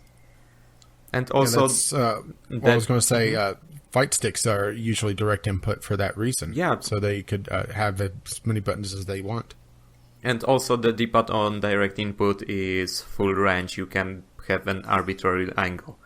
And one more thing that makes direct input so much superior is that X input only allows you to add 4 controllers at once, which is stupid limitation that comes right from X360. So direct input, actually some controllers, if they, for example, more complicated flight sticks, which will have things like throttles, couple analog sticks, will present themselves as multiple controllers. So those limitations don't even exist. The only limitation about how many controllers you can plug in is directly in the Windows USB, which is 128. That sounds like a challenge to me. Exactly. Challenge accepted. Get the full mech cockpit. Yeah. So when Steam Controller was first announced, there was a rumor that Steam would release their own API, which would pretty much translate direct input into X input, which was supposed to be a solution for external emulators. And this is exactly what I hoped for when I first heard about this new article. But now seeing that they're just providing their own API on controller by controller basis, I don't really find that much use for it. Yeah, I think this is mostly going to be just a replacement for DS for Windows, possibly for if you have a lot of Steam games. But even then, it's really going to be just for people that are in Steam only. If they're doing things like I am with emulators, it's not going to be the exact best use for it because you still have all the weirdness of the Steam controller trying to do something outside of Steam itself, which it doesn't work all that great with. I mean, let's be perfectly honest. And just, I think this is, it's a good step forward, though. I do think that if they could make it so that the DualShock 4 is a lot more attractive to the average gamer that, you know, doesn't want to use a bunch of third-party software to get the damn thing to work correctly, then I don't think it's that bad an idea. It's just, you know, I'm not sure if it's as game-changing as a lot of people are going to say, but it is a nice touch. Everything will come down to developers just adopting it. I think it's just going to be looked at as more of just another version of the Steam controller, only not made by Valve itself. One fun thing that I learned about when I was developing my own direct input wrappers. Randomly, I have 2 knockoff Wiimotes that I use for playing on Dolphin emulator, and it turns out they use direct input. So all I needed was either GlovePie or Dolphin running in the background for the controllers to actually stay connected, and I could use it in my own game. Granted, the actual controls were a little weird the way axes are unsigned, because yes, I recognize this may be a problem about direct input, that the order of buttons or axes is not standard, which in some games where they support direct input but don't allow you to do remapping may result in the axis being entirely unusable. Because, for example, what was supposed to be left stick is actually left stick vertical axis and right stick horizontal axis. This is the exact problem I had with Assassin's Creed. I think Black Flag had that issue. Before that, I actually really liked Ubisoft having a issue with one of their games. That's unheard of. Yeah, that's the thing. Before that, right up to I think 2012, 2013, I really liked Ubisoft games because they were one of the last AAA developers that supported direct input. So that's pretty much my rant done for now. I hope something will come out of it, but that would require first the developers to adopt the Steam controller API and then Steam linking direct input to it, hopefully with ability to remap it directly in Steam, not in game, because for whatever reason, allowing your players to remap controller inputs is way too hard. Yeah, there was a game I tried to play recently that it was a puzzle platformer with a bunch of different abilities, and it was using direct input even with my well, I'm not sure if I was using direct input, but it was one of those things that it wasn't allowing button remapping, and when the controls came up, it said press button 1, and this was a game from 2016. Yeah, because Excellent. This is how the buttons are labeled on direct input. But the best option is to just say press jump button and maybe provide the Xbox designations. For example, say press button A, so the user can press their own button where they think it should be and detect it. This is exactly what I've done. So rebounding on the fly? Yeah, just have a setup menu and tell user press button A, press button B, press the right trigger, now move left stick up and down, and so on. Yeah, I realized it wasn't going to work out with this game when it said, okay, to use this ability, press button 5, then press button 2 to activate this ability. Button 5 is, I think, right bumper? Well, here's the fun part, is that I tried it with the DualShock 4, and I was thinking, maybe it's having some sort of issue. Maybe it's seeing the DualShock 4 instead of the X-Input emulator, because some games do that. And there is an exclusivity mode where it actually disables it in Windows seeing the direct input at all, and it's showing only the Xbox emulator. So I thought, let's roll this out. I got out my old 360 pad, which I then realized just how worn it was from, how loose all the buttons and joysticks were compared to the new DualShock 4 controller that I have. Plug it in, get through the game, and it says, press button 5 to activate this. It's like, well, shit, it's not the controller. The game is just lazily written. Okay. Do you think it's fair to call it lazily written if it's saying button 5 in 2016? Yeah, I think so. I think it would be more work to write button 5 instead of right bumper, because it's more characters. I don't think it was even right bumper whenever I did it. It was like, I think it was X or something. It was one of the face buttons. Okay, that's really weird. The face buttons are usually 0 to 3, even though the actual order does vary a lot. But which makes things really fun. So yeah, I just that's when I realized I wasn't going to be doing a video on that game. Yeah, but once again, this is not problem with the controller. It's the problem with developer not providing a settings menu. Yeah. And you know what else is a problem developers don't provide? Screenshots. Nice Yes, segue. Perfect. That leads us Well into our done. next news topic. Valve revamps the rules around screenshots on the Steam store page. I was sitting here like trying to figure out how can I get us off of this topic without just like I was expecting just to hear an snoring active at some point. conversation. Well, I was also sitting here like, well, at least this gives me a chance to like rest my voice for a couple of minutes. But then I was like, I've got to get us out of here eventually. Bam, nailed it. Absolutely, I'm so happy. I've got this huge smile on my face. I'm so proud of that awful segue. You revel in just how awful this podcast is. I do. I love it. Okay, so let's go talk about Steam Store advertising. This is another interesting thing, and Valve is really in the news this week, aren't they? Yeah, 2 news topics. Oh, that was like a crackle that only comes during puberty. Oh, that was awful. Jared, is there something you need to tell us? Or has this all been a lie? Maybe I've been lying to you since the beginning about everything.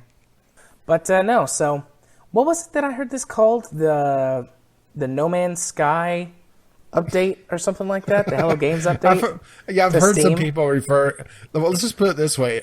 About half the articles I've seen about this has had at least one screenshot of No Man's Sky in it. Yeah. Well, I mean, unless they've changed it, let's just go take a look at No Man's Sky on the Steam No, this store. would require effort. Let's see. No Man's Sky still has trailers and screenshots from all of their E3 demonstrations.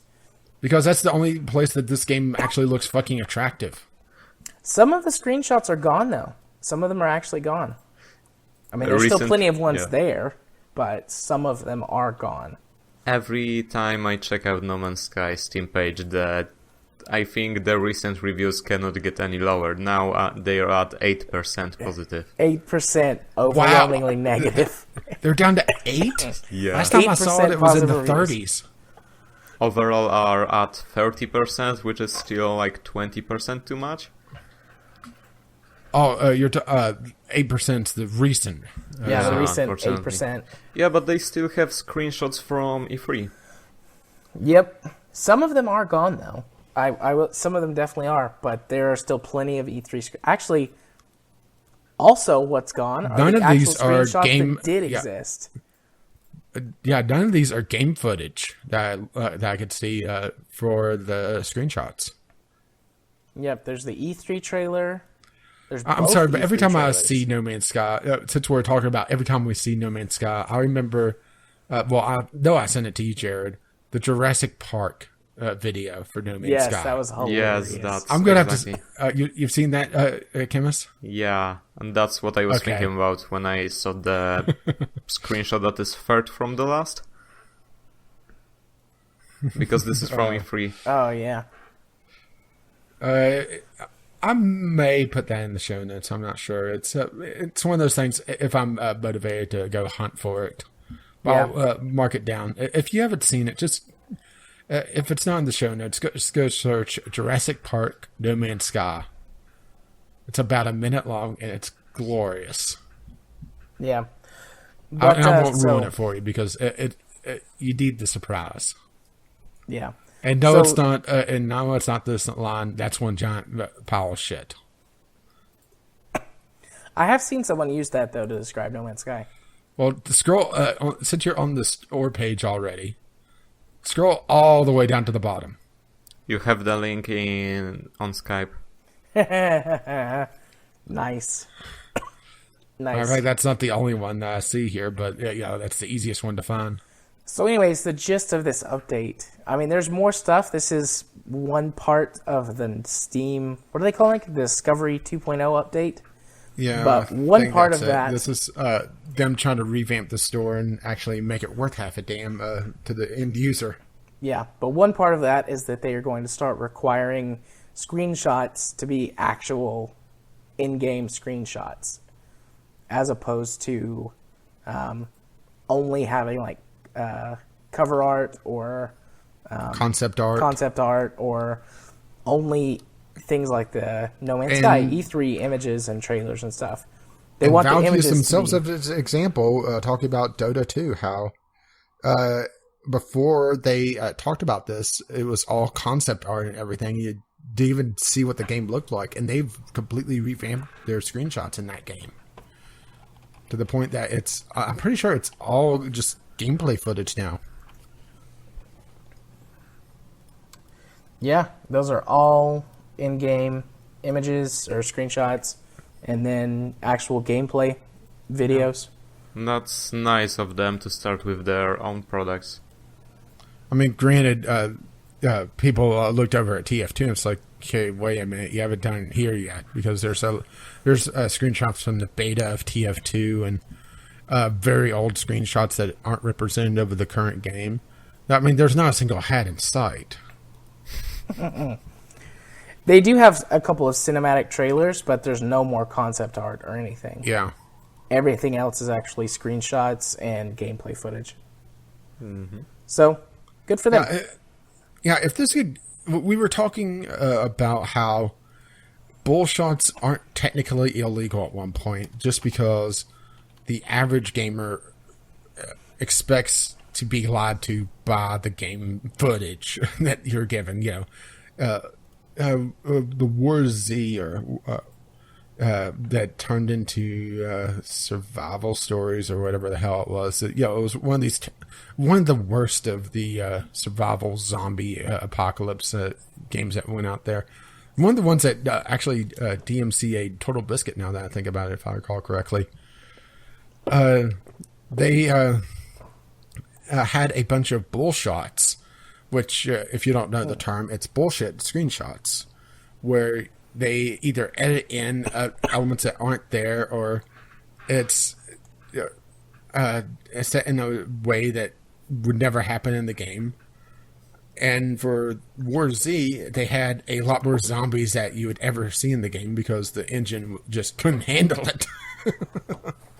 It would just grind to a halt. So, and this is a way to combat that. Just, you have to have actual gameplay screenshots and not your bullshit concept arts or photoshopped screenshots. I do think it's a good move. Is there anyone that's going to be complaining about this? Because I'm sitting here and I really don't see a downside to this outside of, game developers that use asset flip Unity games that are going to be sweating bullets now. I don't see a downside to this from a consumer standpoint. It adds at least a tiny bit of extra believability or trust to what you see you're being sold. I'm sure there's ways to circumvent it. I'm sure developers will figure it out somehow. Yeah, well, that's where I was going to get to, is that there is one weak link in this chain. It requires Valve to enforce this rule. And that is very true. Valve has not been very good at enforcing really any of their rules. So this is going to require Valve to, really step into the role of managing their store. And it is an absolute mess out there. So how are they going to manage this? That's going to be the key point. Is this just going to be, people reporting in, hey, this screenshot is bullshit? Or in hoping that customer support or whoever's going to be handling this actually gives a damn? Or is Valve hinting that, maybe that whole consumer support system that we've been talking about, need revised for ages, is actually going to happen now? Yeah, I'm hoping that's the case. I don't believe it will be. Like, they're going to have to prove to me that that's the case. But maybe this is the first tiny step that they're going to take. Because I feel like this would be, out of all of the things that they keep saying, I feel like this would be the easiest thing so far to enforce. The one thing I see as a possible problem is that the actual rules say you cannot use pre-rendered stills, but there is nothing stopping you from using screenshots of in-game cinematics, which I would argue can be misrepresentative of the actual game, especially if this is the only thing you can see. But apart from that, the only issue I see is just Valve enforcing those rules, though this is certainly much easier to enforce than anything else, and you can just look at the screenshots and pretty much immediately see whether it's bullshit or not. Yeah. I will say that as we progress farther and farther, stills of pre-rendered, like trailer footage or cinematics or whatever, are becoming closer. I mean, they're still a little bit misleading, but they're becoming closer to actual gameplay, just as technology improves and graphics improve. Particularly in games that really care about that stuff, which is usually your AAA games. Yeah. I remember the pre-rendered cutscenes in PlayStation 1 games, the Final Fantasy games. Especially even just during that entire generation. Going from Final Fantasy 7 to Final Fantasy 9, that's a huge jump in graphics. Not even the full motion video, but also the gameplay itself of how closely it matched. I mean, Final Fantasy 7 to 8 was a huge jump. Yeah, well, I was going from the first one to the last one on the console. Yeah. But the biggest jump was from 7 to 8. 8 to 9 was a bit of a jump, but not nearly as much. But yeah, so there's going to be an interesting, just see how Valve actually enforces this. That's going to be where this really comes down. Yeah. Because we talked about their rules for green light. Or sorry, for early access a while back, and how many games have broken those, and Valve doesn't give a shit about that. No, Valve's pretty much done with Greenlight. I think they're abandoned, or they've already abandoned ship on it, and it's still just there. Yeah, it's basically an autopilot for Greenlight, but we were talking about the early access rules and how many games break the don't promise what you can't do. Yeah. And we sit there and look at longingly at No Man's Sky once again. Yeah. Okay, well, let's move on to our final news topic. EA responds to criticism of Titanfall 2 releasing too close to Battlefield 1. You were pretty insistent on this news topic because I wanted to talk about Titanfall so bad last time, but... Well, I thought that you wanted to talk about Titanfall some more, but... It also shows that it looks good. Just how out of touch that these suits are with the average gamer. What do you mean by that? They were talking about how putting essentially Titanfall 2 in the gap between Battlefield 1 and Call of Duty wouldn't impact sales. Really? Does he really think that that there's well, here's the quote. We think that there are really three types of players. People that really love Battlefield and that kind of big strategic gameplay that will orient in that direction. The player that loves the fast, fluid, kinetic gameplay of Titanfall 2 that would really orient in that direction. And the player that just has to play the two greatest shooters this year and will buy both. So, yeah, I'm not sure if I agree with that for the FPS genre. I do think that there's people that fall into the Battlefield mindset and have no interest in Titanfall. But the thing is that Titanfall really, it kind of lends itself more to the Call of Duty crowd. Yeah, do you think that's fair? I think it does, but I mean, there are very clear differences between Call of Duty and Battlefield. I'm not going to say that there aren't, but they're a lot more similar now than they used to be. So I don't think that's necessarily true anymore. And honestly, if you want to play a really tactical shooter and you're not on console, you're not going to play Battlefield 1. You're going to play something more along the lines of Arma or, honestly, some of the free-to-play games. Shoot, I'm trying to think of the name of it, but it's on our games list, the Game Club list. All right, I'll go poke around on that. It was like the one that's set in like London. Dirty Bomb? Yeah, Dirty Bomb. Dirty Bomb is actually a pretty tactical game that borrows a lot from Battlefield and then adds to it. It's like, if you're on PC, I don't really see why you would play Battlefield as your tactical game. there are better examples. But Yeah, I mean, it I just think seems very strange to stick two of your big shooters and then stick it right between it and the other major AAA FPS game that is coming out this season, and then not expect that to impact sales at all. yeah, I mean, that just shows this guy being completely out of touch.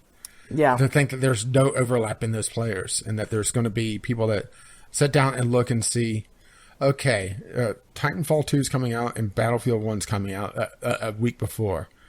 My friends and I are already playing Battlefield 1. Titanfall 2 looks kind of cool, but we're already invested in this. We have this long treadmill to grind away on. We're not going to bother with Titanfall 2. It could wait. And then the result of that is the second article that we have in this thing, where Titanfall 2's physical copies are seeing a quarter of the sales that Titanfall 1 had. yes. Although I'm not 100% convinced that is Yeah, because... Well, also, this is only the UK's physical sales. Yeah, that's the UK's. But here's the thing: is that there's been people. I've been doing some searching around just to try to find some player numbers. And in order to really see full player numbers, you have to have the game and log into it and queue up. But there's people that are talking, in the 10 to 11,000 range at peak times, which would put it outside the top 20 on Steam. If this were a Steam game, I might add, this is a Origin game only on PC. And these are PC numbers. I'm saying 10 to 11,000. If you search which for is Titanfall abysmal. on Steam, the only thing that comes up is an art book, which has pretty good reviews, but of course the average is brought down by all those reviews that say, fuck this shit, it's not a game. I would be really interested in seeing how the Titanfall 2 sales are split between platforms, because I think there might be a little bit correlation with all it being an Origin exclusive, and suddenly most likely you have a lot of news about Origin being not that consumer friendly. If you're lucky, they will delete your games. If you're not, they will delete your account. Well, let's put it this way. If Titanfall 2 were on Steam and had the player numbers that some people are reporting, it falls somewhere in the lines of, let's pick out some games almost at random. Clicker Heroes has about that many players on right now. Farming Simulator 17 was about that when we were starting recording. It looks like it's fallen off a bit, though. Yes, I'm being a little facetious because there are other things. It would have more players in Arma 3. It would have more players in Dark Souls 3. Let's find a game that doesn't have a 3 in it. Evolve. No, that's the number of players in Evolve. Probably another reason that Titanfall 2 is not doing so well is that Skyrim Remaster released. Also. Yeah, well, it's more... I think it's not just the FPS, but it's just they released an unproven IP. Titanfall, yes, it is a sequel, and it is getting rave reviews, but it's a game that a lot of people don't have the history with. They haven't played the first one. Yeah. So they have a choice of something that they are at least somewhat familiar with and a complete shot in the dark. I probably won't play Titanfall 2. It looks really good. I know I would like it, but I'm not going to play it on Xbox because I don't play shooters on console anymore. And I'm not going to buy it on Origin. So yeah, I think if they really wanted to help the player numbers on it, they would actually put in the EA Access or the EA Vault. Their subscription service. That would be really smart of them, actually. Granted, they'd probably have to wait a few months not to piss off the people that bought the game. Otherwise, they're burning sales in the future. Why would I buy Titanfall 3 because they put Titanfall 2 in the vault, a month after it released. Yeah. But this is more just showing that the people in control of some of these major games just seem very out of touch. I think we can agree with that. Yeah. I think Titanfall 2 would have done better releasing closer to Christmas. Well, I've seen a lot of people say make Titanfall 2 an early 2017 release. Ooh, yeah, that would have been good too. Because there's always a big slump after Christmas. Titanfall 2 would go great there. People who had just gotten new consoles for Christmas, like the PS4 Pro, yeah, or the Xbox One S, would be wanting a new game. There you go.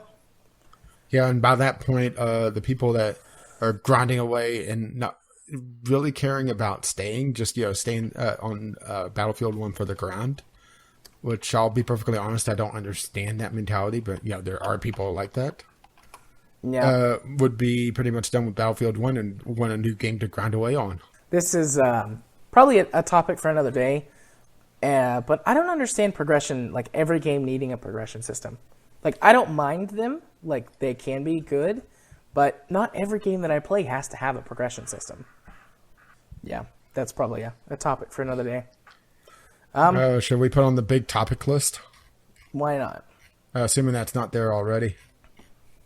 Because that's a big topic list that's we've never really tackled in quite a few episodes, have we? Maybe we'll do like a special for episode 50. We can just tackle topics off of the list. We have a couple of these that would be very timely for our anniversary as well. Yeah. Okay, well, that does it. Blah, blah, blah. That wraps up our news topics for this week. Let us move on to our community corner. Actually, can we have a 10-minute break? Sure. Okay, so... Need to go get some more coffee? No, I don't drink coffee, but I could use a bathroom break.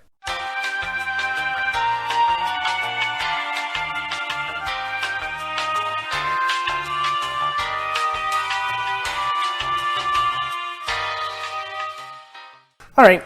Well, now that we're all back from our bathroom break, let us move into Community Corner. Do we want to do Kyle's audio letter now, or put it in when we do... Let's go ahead and tie it into the question of the week, since he directly talks about it. Okay. Live from I-75. Yeah. The question of the week this week, which we only had 2 responses, and we could get Chmis's live before we jump into Kyle's, is what are your thoughts on Bethesda's new policy concerning review copies of games? Chmis? Shady PR bullshit that sounds identical to Hello Game statements, and that turned out just fine. This is the exact thing I've tweeted. Do I need to say anything more about it? Well, their entire justification on this, which I got in my ranty pants so much that I missed. Their major justification about it was that, well, Doom turned out fine, trust us. And then they had this huge audio issue with Skyrim Special Edition. It's like Bethesda hasn't had launch issues with actually all their games, except Doom. They're not as bad as Ubisoft, but they do have a reputation for buggy games. Hell, I remember videos of the dragons flying backwards in Skyrim because of some weird physics glitch. Which, might I add, was just hilarious because people would put yakety sax to it and speed it up and everything. But it's just they think they get it right once, and well, let's get to Kyle so we can talk about this some more. All right, well, here's Kyle. Greetings, J. Arthur and Caffeine Rage. This is Kyle coming at you. Definitely not from a car, and definitely not because I didn't record today because I was playing Civ 6 or some shit. Yeah, that's exactly what happened. I may or may not have a problem with Civ 6, but I'm not ready to admit that yet. However, there is another development studio which I would like to talk about. I believe it's the question of the week, so if you want to put this letter there, go for it. If not, whatever. The Bethesda not giving out review copy shenanigans kind of makes sense from a marketing standpoint, but it's not a video game marketing standpoint. No, the industry in which they are mimicking the behavioral patterns is the fashion industry, or more specifically like the beauty product industry. Now what they're trying to do is they're trying to get away from like professional reviewers or what have you, where they're going to say IGN will give it, Bethesda's new dipshit Space Marine 6, The Quest for More Sewage.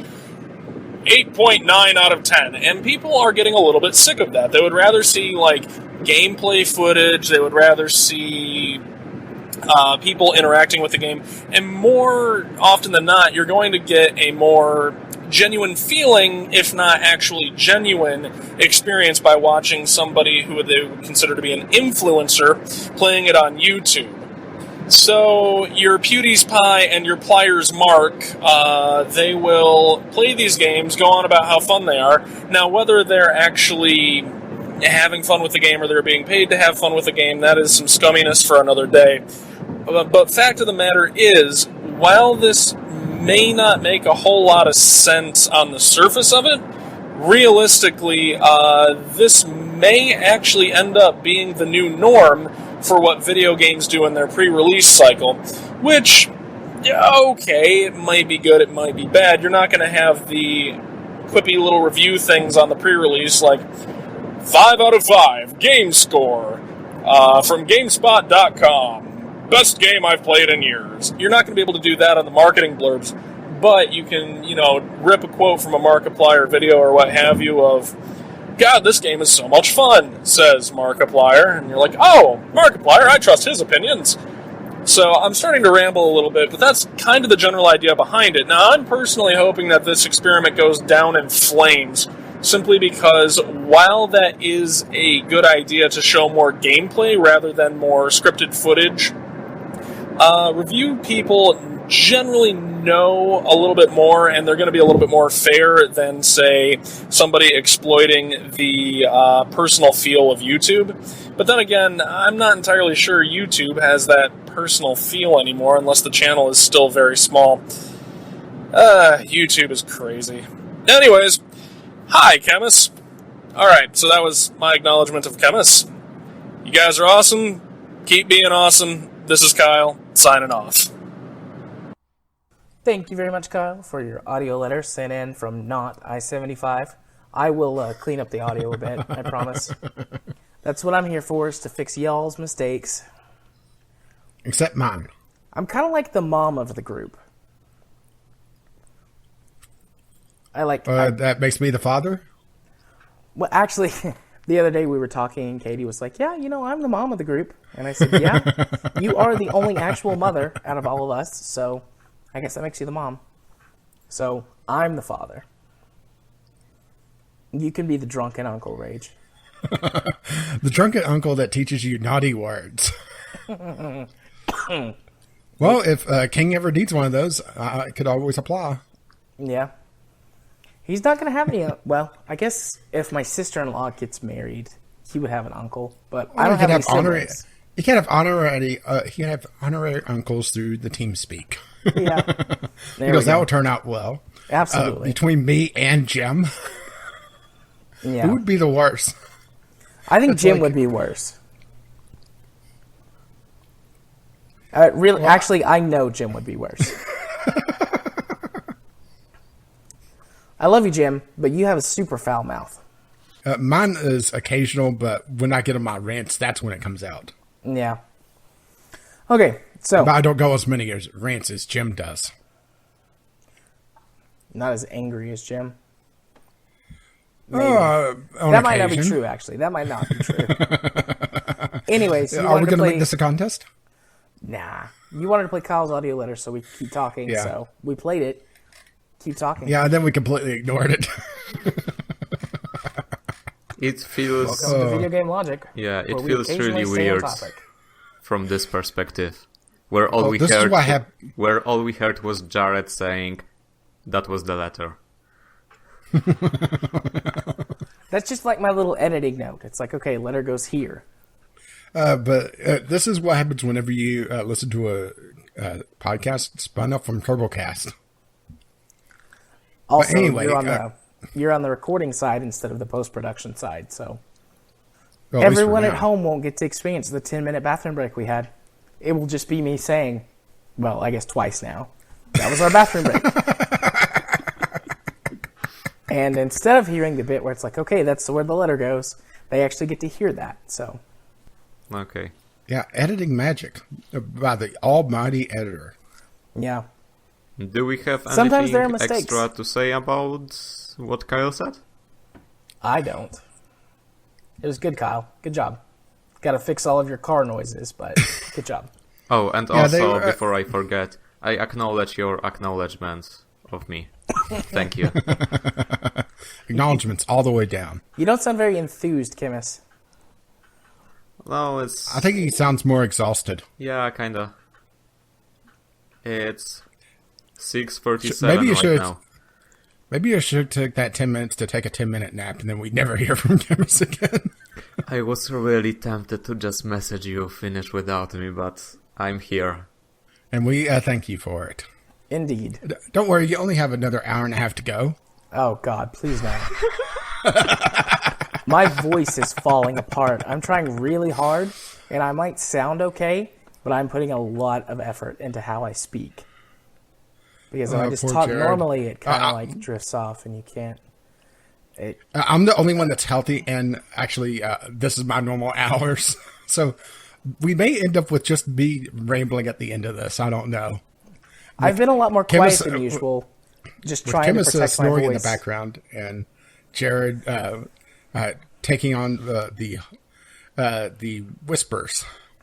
I'll be croaking like a frog. Yeah, you may want to just go ahead and start planning that call in for tomorrow. Maybe. We'll see. But getting back on topic, Kyle was talking about how he thinks that the gaming industry is taking cues from the fashion industry and wanting to basically cut reviewers a bit out of the loop and lean more onto content creators, the YouTubers.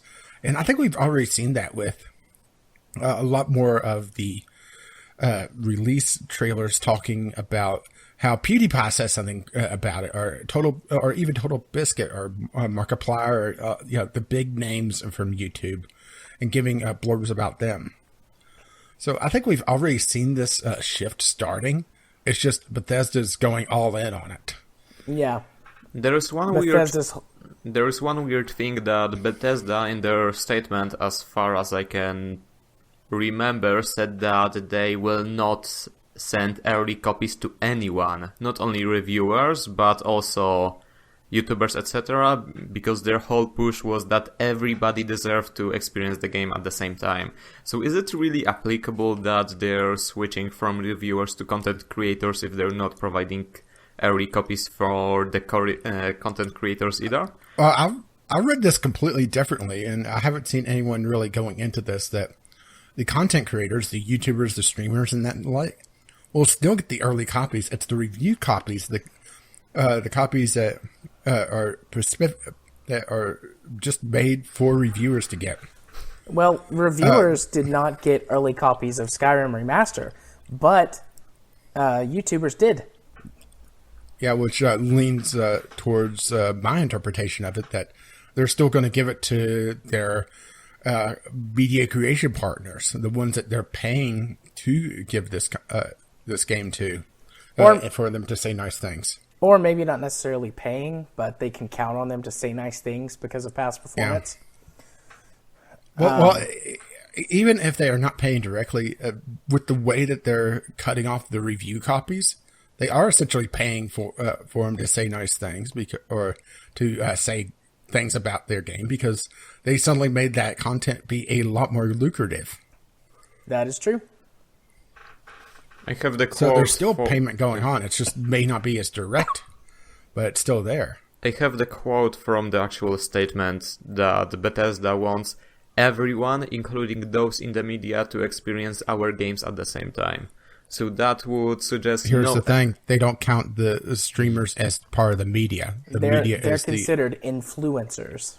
But I think they should be counted under the word everyone. I think they should be, but they're currently not, so... So they're nobody. No, they're somebody, but they don't count in this. It's that weird thing of, we want everyone to experience this game at the same time. But you could go watch a random YouTuber put their video up a few days ahead of time. And granted, they may have some really tight things about what they're allowed and not allowed to show, but you could get the gameplay, right? Yeah, that's then even more shady, because that means they're still giving out early copies, just not to somebody who would critique their game. Exactly. And that's why I got pissed off last time. And since then, granted, that was really my first reaction. I'm pretty sure I've said this on here before that, I read that right before we started recording, and I had that, that rant building. Since then, I've poked around. I've watched Total Biscuit talk about this. I've watched a few others talk about this. And really the only person I've seen support this that hasn't had their heads far up Bethesda's ass has been laughing, mostly because it's giving the middle finger to traditional games media, saying that they need to learn their place and to improve their stuff. But, that's... I'm pretty sure he has no idea what the fuck he's talking about, because, okay, yes, this is giving the middle finger to really all the major game sites, but this isn't going to make them improve their stuff, because they have to rush to get a review out for a game that takes 100 hours to see all the content, or to go through the main story 15 hours. I think that's fair for Skyrim to see a decent chunk of the main story along with some other extras. Yeah, if you just barrel down the main story, you could do a good portion of it in 15 or so hours. So, it's just... I think it's very short-sighted of him, and he's too jubilant about the game media industry getting screwed over, that he doesn't realize that, yes, they're getting screwed over, but so is everyone else, more so. And outside of that, I've seen nobody supporting this that has a clue of what the fuck they're talking about. No, nobody that I've seen has supported this. And I think Bethesda is just going to try to hold course and, hope people forgets about this, because this is really the paid mod thing all over again, where Bethesda does something mind-bogglingly stupid, more so than really any game company has, outside of maybe Ubisoft, which was what you were trying to get me with last time, where, if you hold out for someone to do something stupid, you're not going to be disappointed, but to this magnitude, that's what I was trying to say, and I was too angry to really articulate that. I see. And you have to admit that this is mind-bogglingly stupid. This is a terrible idea. Well, for the end consumer. Yeah. This decision, as I understood, originally was stupid. This is malicious. Yeah. And I think that they're just going to hold the course and hope that, in a month's time, nobody's really going to remember. It's going to be the whole idea of the internet boycott. Those don't work, because gamers a lot of times will just feed into the hype and just, forget, I'm just too bad at them for some reason. I guess it wasn't that big a deal. There's this great image floating around that you see all the time. Anyone mentions the internet boycott of one of the, I think it was the Call of Duty games, wanting dedicated servers. It was a Steam group. Join us to sign the boycott, to show that we want dedicated servers, and it shows on launch day. Everybody in the game. Everybody in the game. I think it was Modern Warfare. It was one of the first ones that didn't have dedicated servers. I'm not sure. The one maybe potentially, but I doubt it, positive benefit that might come from this is a reduction in pre-orders.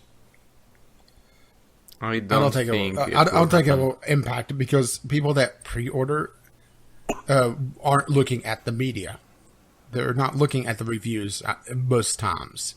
What about the weeks or months where that game is at the top of the Steam charts, the Steam sales charts? They're not looking at the reviews. This isn't going to impact them at all. Yeah, that's why I said maybe, hopefully, but probably not. Yeah, it would be nice to see it, but then you see weird things like, just they throw out different pre-order incentives to try to get people in. The newest Resident Evil game, for example, holding back or giving early access to a extra difficulty mode, for example, just released today. That pre-order started up. It's just going to cause them to be more inventive to try to get pre-orders back if this costs them, which I don't think it will. Even Civ 6, which had a really good launch, is holding back. I think Aztecs will only be released 3 months. 3 months after the release for everybody who didn't pre-order. Yeah, which is bullshit. It's not as bad as Mass Effect, because true. it's a timed exclusive of just another faction, but it's still bullshit. Yeah. I mean, if it was somebody that had a better track record, maybe this wouldn't be as big a deal, but the Bethesda, it's more the exception to the rule that they have a game that actually works on launch. That doesn't need the fans to go fix their fucking game. No, I disagree with you. Their games work on launch. They don't fall apart like Ubisoft games does. They're not perfect. They certainly have plenty of issues, but Bethesda games work on launch. Technically. Wait, Bethesda... I've seen... I saw way too much about broken quests in Skyrim, dragons flying backwards, to say that, calling Skyrim working on launch, I'm talking about the original Skyrim, which feels weird to say, original Skyrim. If you go technically it worked, but I wouldn't call that a fully functional game. If you go to never experienced Skyrim a single wiki... broken quest or anything like that in the original Skyrim. Really? Yeah, I never experienced a single problem in Skyrim, the original Skyrim, on Xbox 360 or on PC.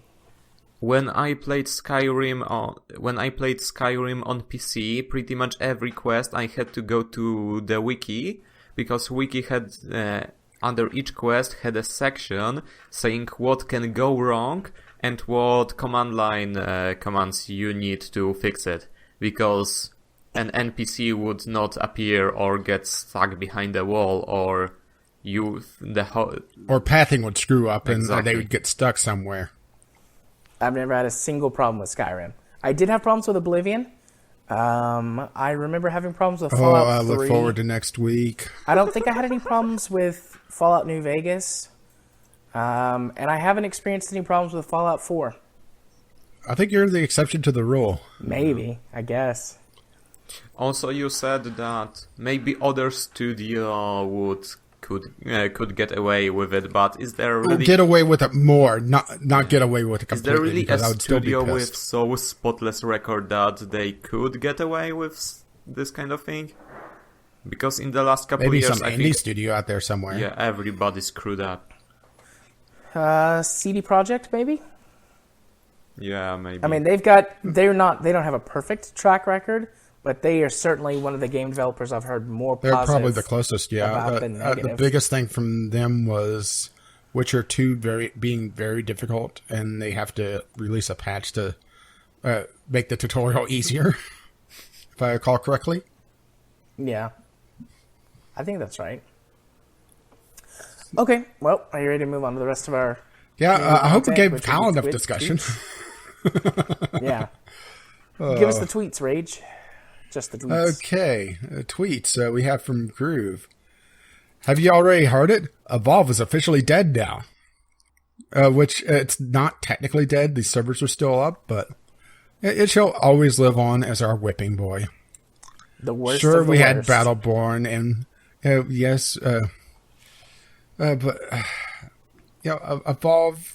It was there first. We have it broken in. Yes, it got improved, but Mythbusters did prove that you could polish a turd, but would you really want to? Anyway, Chmis chimed in. Chmis, do you want to read this? Which one is it? I'll read it. Not really. They're just moving on to the sequel. Servers are still up. The group said, "You mean for the one? You mean the one server for the 5 people that are still playing?" Wow, he's aiming high. I'm thinking it's just one guy with all the bots chasing a bot monster. Kyle, you are my hero this week. Banned from 2 subreddits. Good job, my friend. Groove. Well, thanks. We should make that the official VGL challenge. Well, I had a global ban for a week on Reddit. So does that count? That's impressive. What did you do? Well, I'll give a round of mechanical Turk every so often, for a few extra bucks. And usually when I'm bored doing renders or, I have a few minutes. I found someone that was linking to a Reddit post saying, upvote this for a nickel or something, No. I go in, I downvote it, and report it to the mods. But because I downvoted it, doing the exact opposite of what they wanted, I got caught in the week-long global ban for vote manipulation. It was mind-bogglingly stupid. So it's not a subreddit ban; it's a global ban. Does that put me one leg up on everyone? I think so. Okay, what is the minimal number of subreddits you have to be banned from? Well, let's see. We have No Man's Sky and the Donald. I'm already banned from the Donald, obviously. Actually, Although, it was... you have to create a new account to be banned again. It was harder than I thought, because every time I tried to get banned by posting something sarcastically, I would get upvoted. Nice. Pose law at play. Yeah. Yeah, that place is all full of crazy. And every so often I just go to Reddit all just to see the full crazy that they completely upvote, just to avoid going there directly. Because, that's a scary place. It's a silly place. Let's not go there. So let's go back to the tweets. Jared. Oh, by the way, your Discord link is dead. Have you been notified of this? Yeah, I've been notified of it. I gotta fix it. I just haven't done anything since I've been sick. Well, we had a bit of a discussion about that, so I just wanted to make sure that was in there. And see, the thing is, even I'm not in the Discord, so I can't try to fix this. So that's all on Jared once he's recovered. Be cool. He said that he missed the part where you were talking about having sex. Well, if he'd actually missed that part, then he wouldn't have known I talked about having sex. All right. I think he's having one ever on me. Never mind. And let's see. I retweeted Kyle's insanity. I mean, ship. If you haven't seen that, it is in the retweets on Twitter, VGL Podcast. And it's a bit of a canoe right now. Oh, it was a ship. I thought it was just a canyon or something. No, that's a ship that he's building. Okay. Yeah, he's a little insane. Let's see. A.G. Scott. I also have the fever. Transport fever. The cure is more cowbell. And I'm cutting out Jared's parts on this. Seriously, you guys deserve a review copy. I wish I could get one too. I missed the beta and love Train Fever. I've been listening to your podcast since the beginning. Migrated from Kerbalcast. Keep trying to contain the rage. I make no promises. That's from me. Make no promises on containing the rage. Besides, Jared likes it when I get angry. Love your angry pants. See, and Kyle has a little bit too much free time and makes a mini realistic paper airplane. It's a little scary that he made that. And I think we should send him a package of Post-it notes to keep him out of trouble. What do you think? Absolutely. And then finally we have Ghost Shark. No audio lever for me this week. Too many other things going on at home. Had a time-relevant topic too. Oh well. A shame you didn't write in because we do accept text letters. And you could do that at VGLpodcast@gmail.com or tweet us at VGL Podcast on Twitter. And since Jared didn't interrupt me or do something silly, I was able to remember to do that this week. Nice.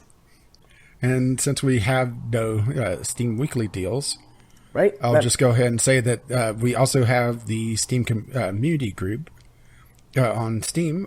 The Steam community group on Steam. That's a good one. steamcommunity.com/group/VGL podcast, which also has a curator, which I'm going to work on trying to get updated this week since we didn't have any weekly deals and just the regular games that we played. Probably a good idea. Yeah, so then Valve could do that update and makes everything, I have to go back and edit it again. No, go ahead. I was going to say, I've actually been posting in our Steam group. Yeah, you Yeah, I've posted seen the a few link to posts Discord group, which doesn't work. I'm fixing that right now while I'm thinking about it. Well, it's the effort that counts, even if it's for naught.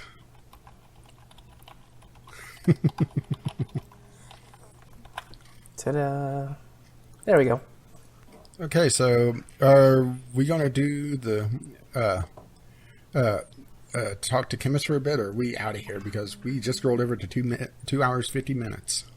Well, we have to talk about our stuff that we are doing. Well, so I meant going to the ending stuff. Oh, yeah, let's wrap up. Yeah, let's wrap up. Chmis wants to go back to sleep. I want to go to sleep. You're fine, but... Because I am the night.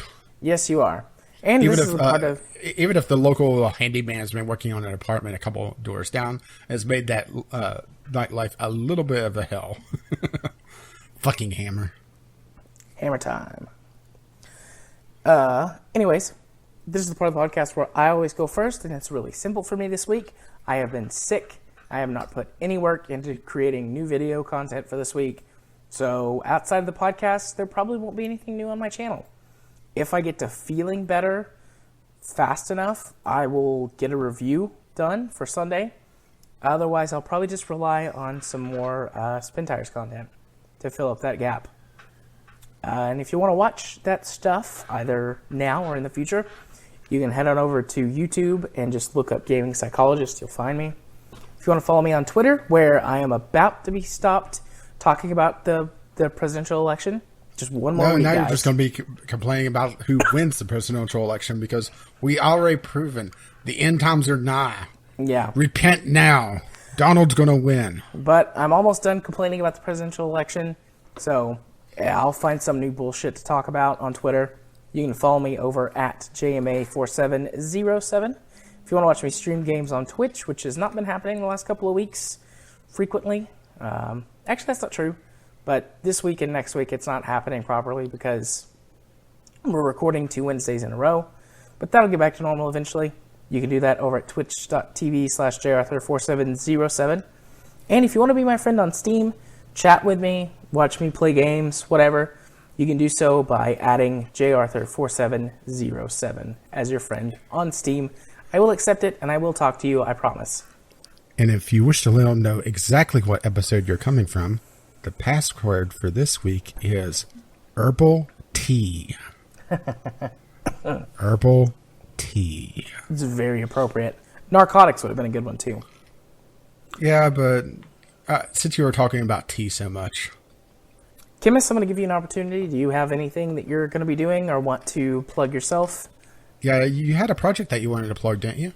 Yeah, I did, but then I had no time to work on it because programming requires very specific mindset where you're planning something for an hour, implementing it for 3, and debugging for another 6. So that and also a certain level of drunkenness to be extra productive, right? Yeah, so that didn't really happen.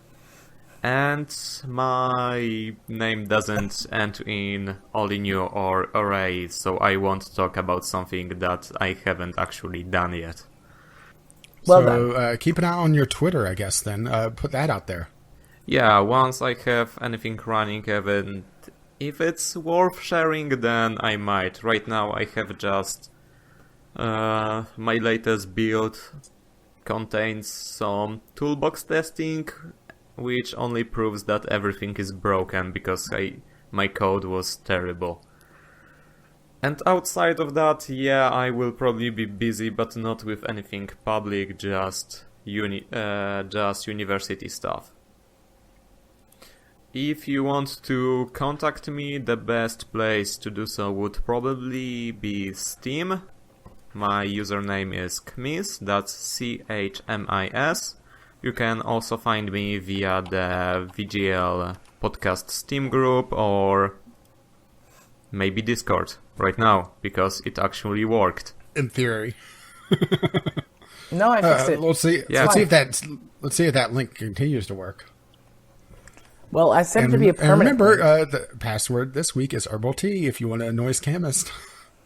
And send it to them all on social media, because that's going to become the new thing, isn't it? After sending all the dingoes to Hacky. Feel free What, to am I a send bad me person? tea. Am I a bad person for doing that to poor Aki? Nah, it was funny. Oh, I had way too much fun with that. Well, I guess we're on to my stuff, and I'm still the absolute man, just cranking out videos like crazy, and occasionally some good ones as well.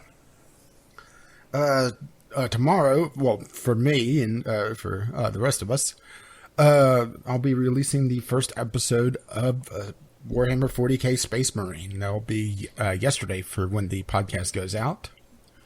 And of course, there's RimWorld, which if you wish to join the absolute madness that is that series, be sure to send me a tweet or even comment on one of the videos to get your name on the name list.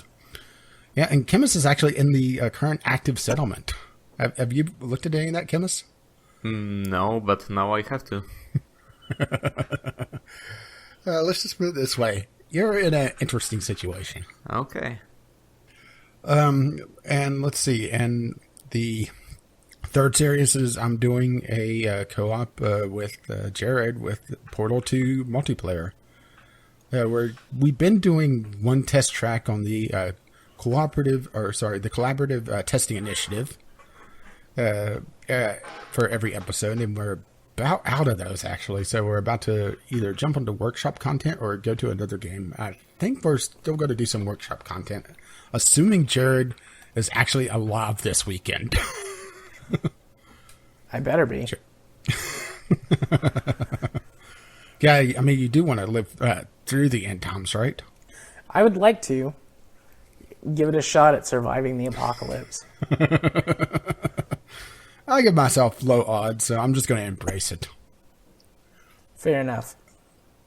And let's see, there's always the Sunday Sampler, which not really sure what's going to end up there. I mean, you've seen what can end up there, and it's just absolute random whatever I have, and looks interesting to me to try out. And that doesn't piss me off too much. Or it pisses me off enough that I still want to make a video about it. And of course, the podcast, which shows up on Friday at noon. And you can find all of that over Gaming with Caffeine Rage, or you can just head over to my Twitter, Gaming with CR, which I've been tweeting some random stuff lately and talking about the end time since the Cubs won the World Series. I'm a little scared right now that things are not going to end well if this is the future that we're living in. Hoverboards have wheels. The Cubs won the World Series in the wrong year. And now we have this election madness. This is not a good place to be in. Probably not. I'm saying most likely not. So, moving right along. Are we still plugging the editor archive, or is there something that you need to tell me? Nope, not there yet. Okay, just making sure because even I don't know what Jared's up to. I will scary. inform you when I get it worked out, but I ran into a problem this week with PayPal. So, yeah, well, there's a shock. I'm really shocked that PayPal had issues. Yep. Nobody's So we're ever still had going on issues Internet with Archive. PayPal. Yeah, big thanks to Internet Archive for unknowingly putting up with our utter bullshit and random anger and making fun of No Man's Sky. They are just all around awesome guys. Yeah, and they recently celebrated their 20th anniversary, if I recall correctly. It was either 20th or the 30th. I'm pretty sure it was 20th, though. I know it was a round number like that. And I didn't really pay attention too much to it because it was just in passing. It happened right after we recorded. So it was one of those things that I noticed but didn't pay too much attention to. But if you want to correct us or send us your voicemails or news topics or whatever, you can do so by emailing us once again at vglpodcast@gmail.com or tweeting us at VGLpodcast on Twitter. If you don't want to support the Internet Archive and want to throw us a few bucks instead to pay for that very expensive server that I'm sure Jared is in the process of working on. Utter silence from Jared. I think he's gone to sleep. No, I'm still here. Barely. You could... Yes, it's come to the podcast where it's just me rambling. I knew this was going to happen. You can throw us a few coins over at patreon.com/VGL podcast. Our website is videogamelogicpodcast.blogspot.com, where you can find the show notes and our RSS feed if you're watching this on YouTube and want to have it a bit of a simpler way. Or if you wish to use iTunes or Google Play, we're there as well. Our intro and outro music is On the Ground by Kevin McLeod. You can find his work at Incompetech.com. Jared, wake up. It's your turn. I'm still awake. I promise. And as his lovely music starts to roll across my not-so-lovely voice this week. Well, bye now. Wait, that's different? It's worse this week. See ya. Chmis, say something. Signing off.